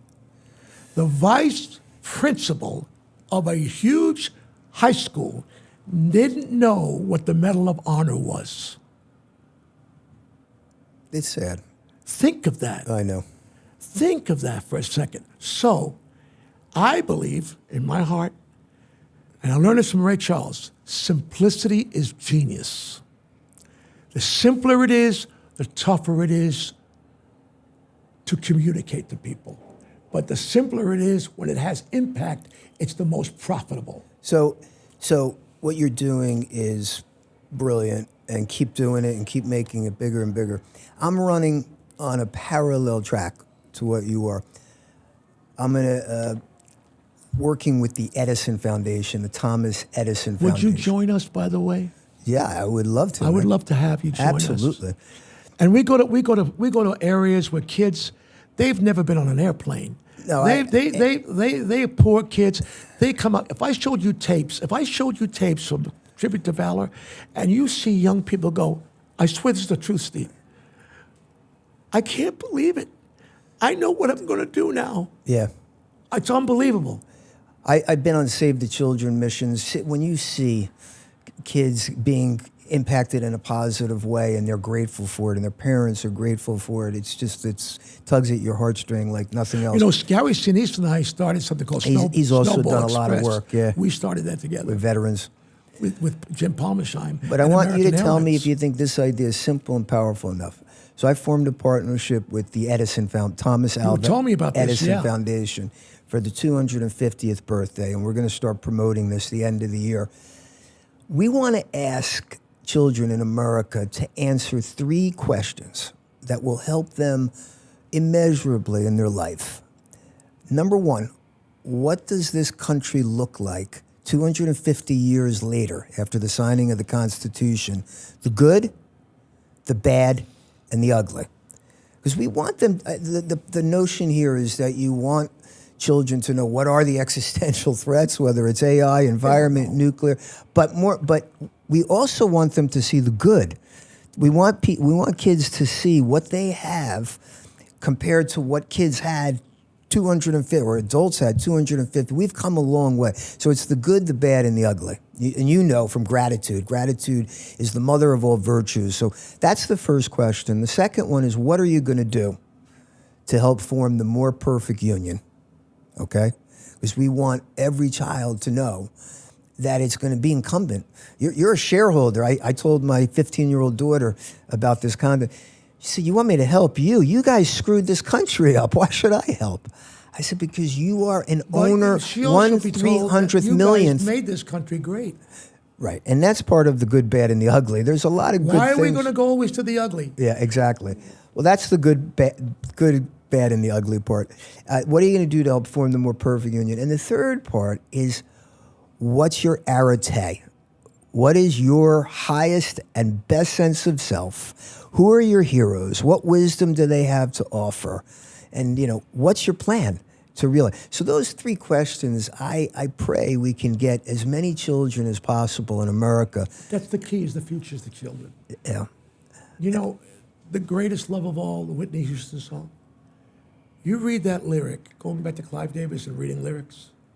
Sometimes just pull the lyric up someday on your show and read that lyric, and it tells you exactly what's important. And it's the children. They are our future. Yeah. They are the greatest love of all. They are the greatest miracle. They are the future. They are what's. But we're gonna. But the problem is, we have a moral obligation to lift our children. Lincoln talked about this. Lifting the next generation on your shoulders is, if you leave here not doing everything you can in that regard, Absolutely, then shame absolutely. shame on you. It's above my pay grade. These are gigantic issues, but I just know that, in theory, if we're fighting each other, it's just we're not going to do our children a service. Well, unfortunately, here's the deal. The deal is, as long as we've set up this system, this 24-hour thing that we got going on, we will figure out how to fix it. We always do. Yep. Human ingenuity, American ingenuity. We always do. That's right. You know, it was funny. I was thinking. I told you the other day. I remember clearly hearing President Kennedy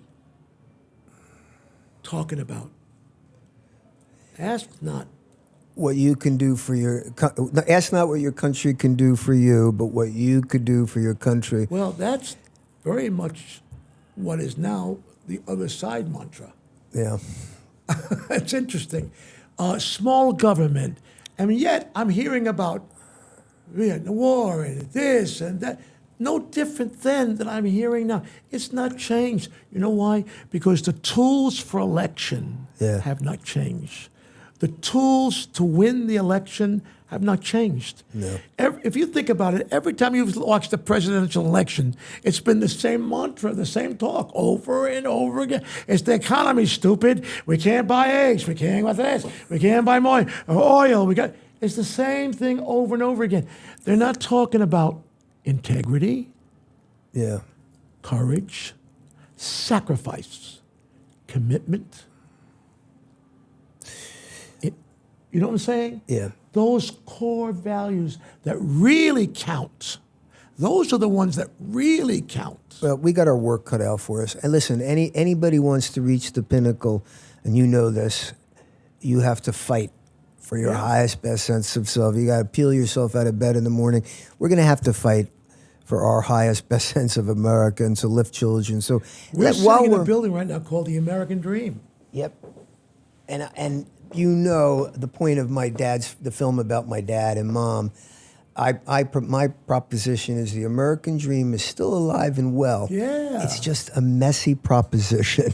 It's never from point A to point B, and you don't have adversity. You faced adversity. Sinatra faced it. That's right. Nobody comes out of this world unscathed. You're going to be humbled, and you got to fight. Not only goes for us as people, I think, Steve. Correct me if you agree or disagree. But that is true for countries. The same fight we go through our daily lives to make ourselves better is the same thing on another proportion that countries go through. Absolutely. And humankind goes That's through. right. And it's just the same dynamic. What I do for me is I go back to prayer. You know, Steve, look at a rainbow, right? You can walk through it. You can't feel it. You can't touch it. You can't smell it. You can't taste it. But I dare you to tell me it's not there. Right. Move in your heart in a big way. In your That head. is faith. Yeah. Faith in that we cannot see. Faith in that we cannot touch or see or taste. That's a rainbow. That's God. So at the end of the storm, ask you a question. At the end of the storm, it'll always be a rainbow. Would you venture to say it's the most important word in the English or the human language, faith? It's like Billy Joel's song, Keep the Faith. Yeah. I wrote that in my yearbook, by the way, Keep the Faith 80. But I brought this up with Bon Jovi when we interviewed him because they asked Warren Buffett and Bill Gates what they thought the most important word was, and they both said focus. And I asked Bon Jovi this question. He said, focus could also lead you to be mad, to madness. He said faith, like you did, and I happen to agree. So let's talk, we're talking about children. Advice from the mountaintop. I have a 13-year-old daughter. I have a 16-year-old daughter. And I just recently told them, and you tell me if you agree, if this is your advice. Life is very complicated. Kids have so much information. The iPhone is dragging them away from a good life. There's so many challenges in the world. So it's good to simplify. I said, think of life and a good life and a fulfilled life as a 1-2 punch. Oh, yeah. And it'll never get any more complicated this on any day of your life, no matter whether you're on the floor or it comes down to mindset and a good to-do list, a good strategic to-do list, and obviously doing what you love so you never work a day in your life. Let's assume you find what you love. It comes down to mindset and to-do list. Do you agree with that? That it's a good way to look at things? Yes, I do. Yeah.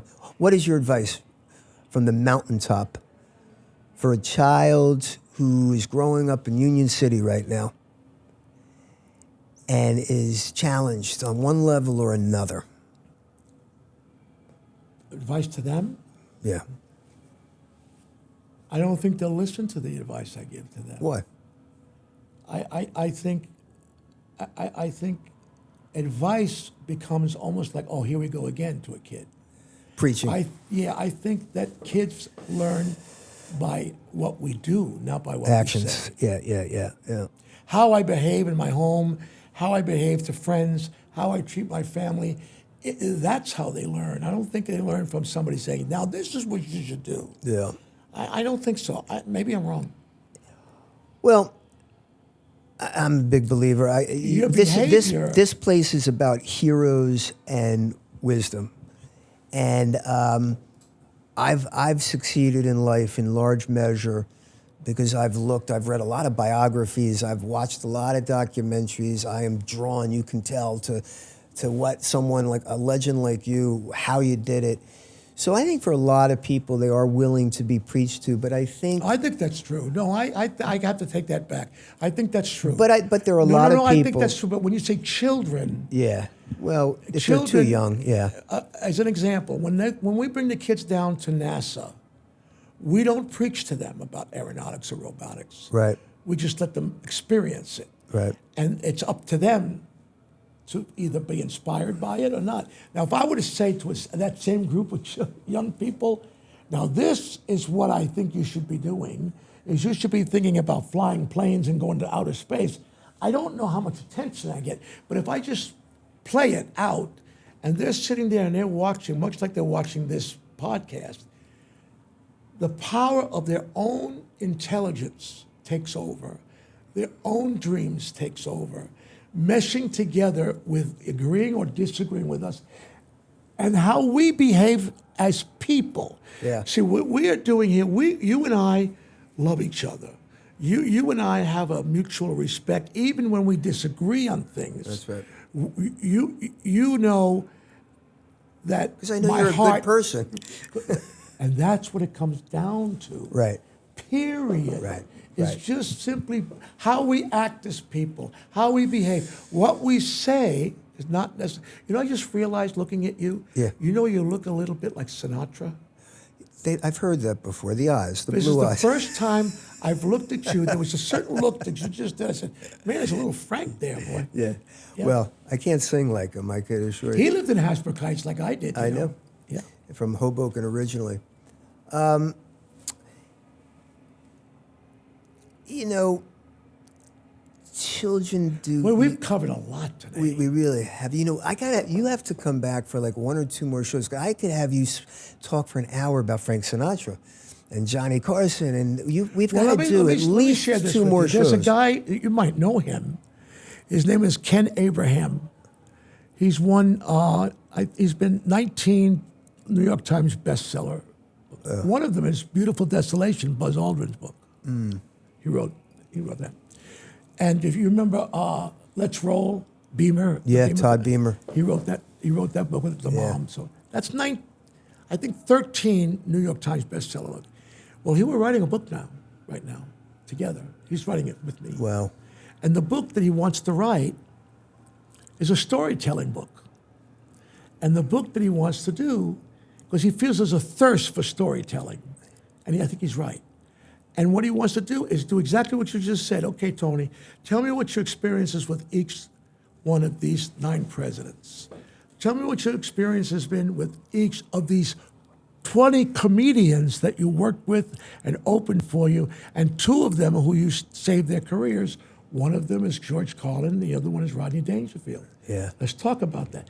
Let's talk about your baseball experience, your baseball friends and managers.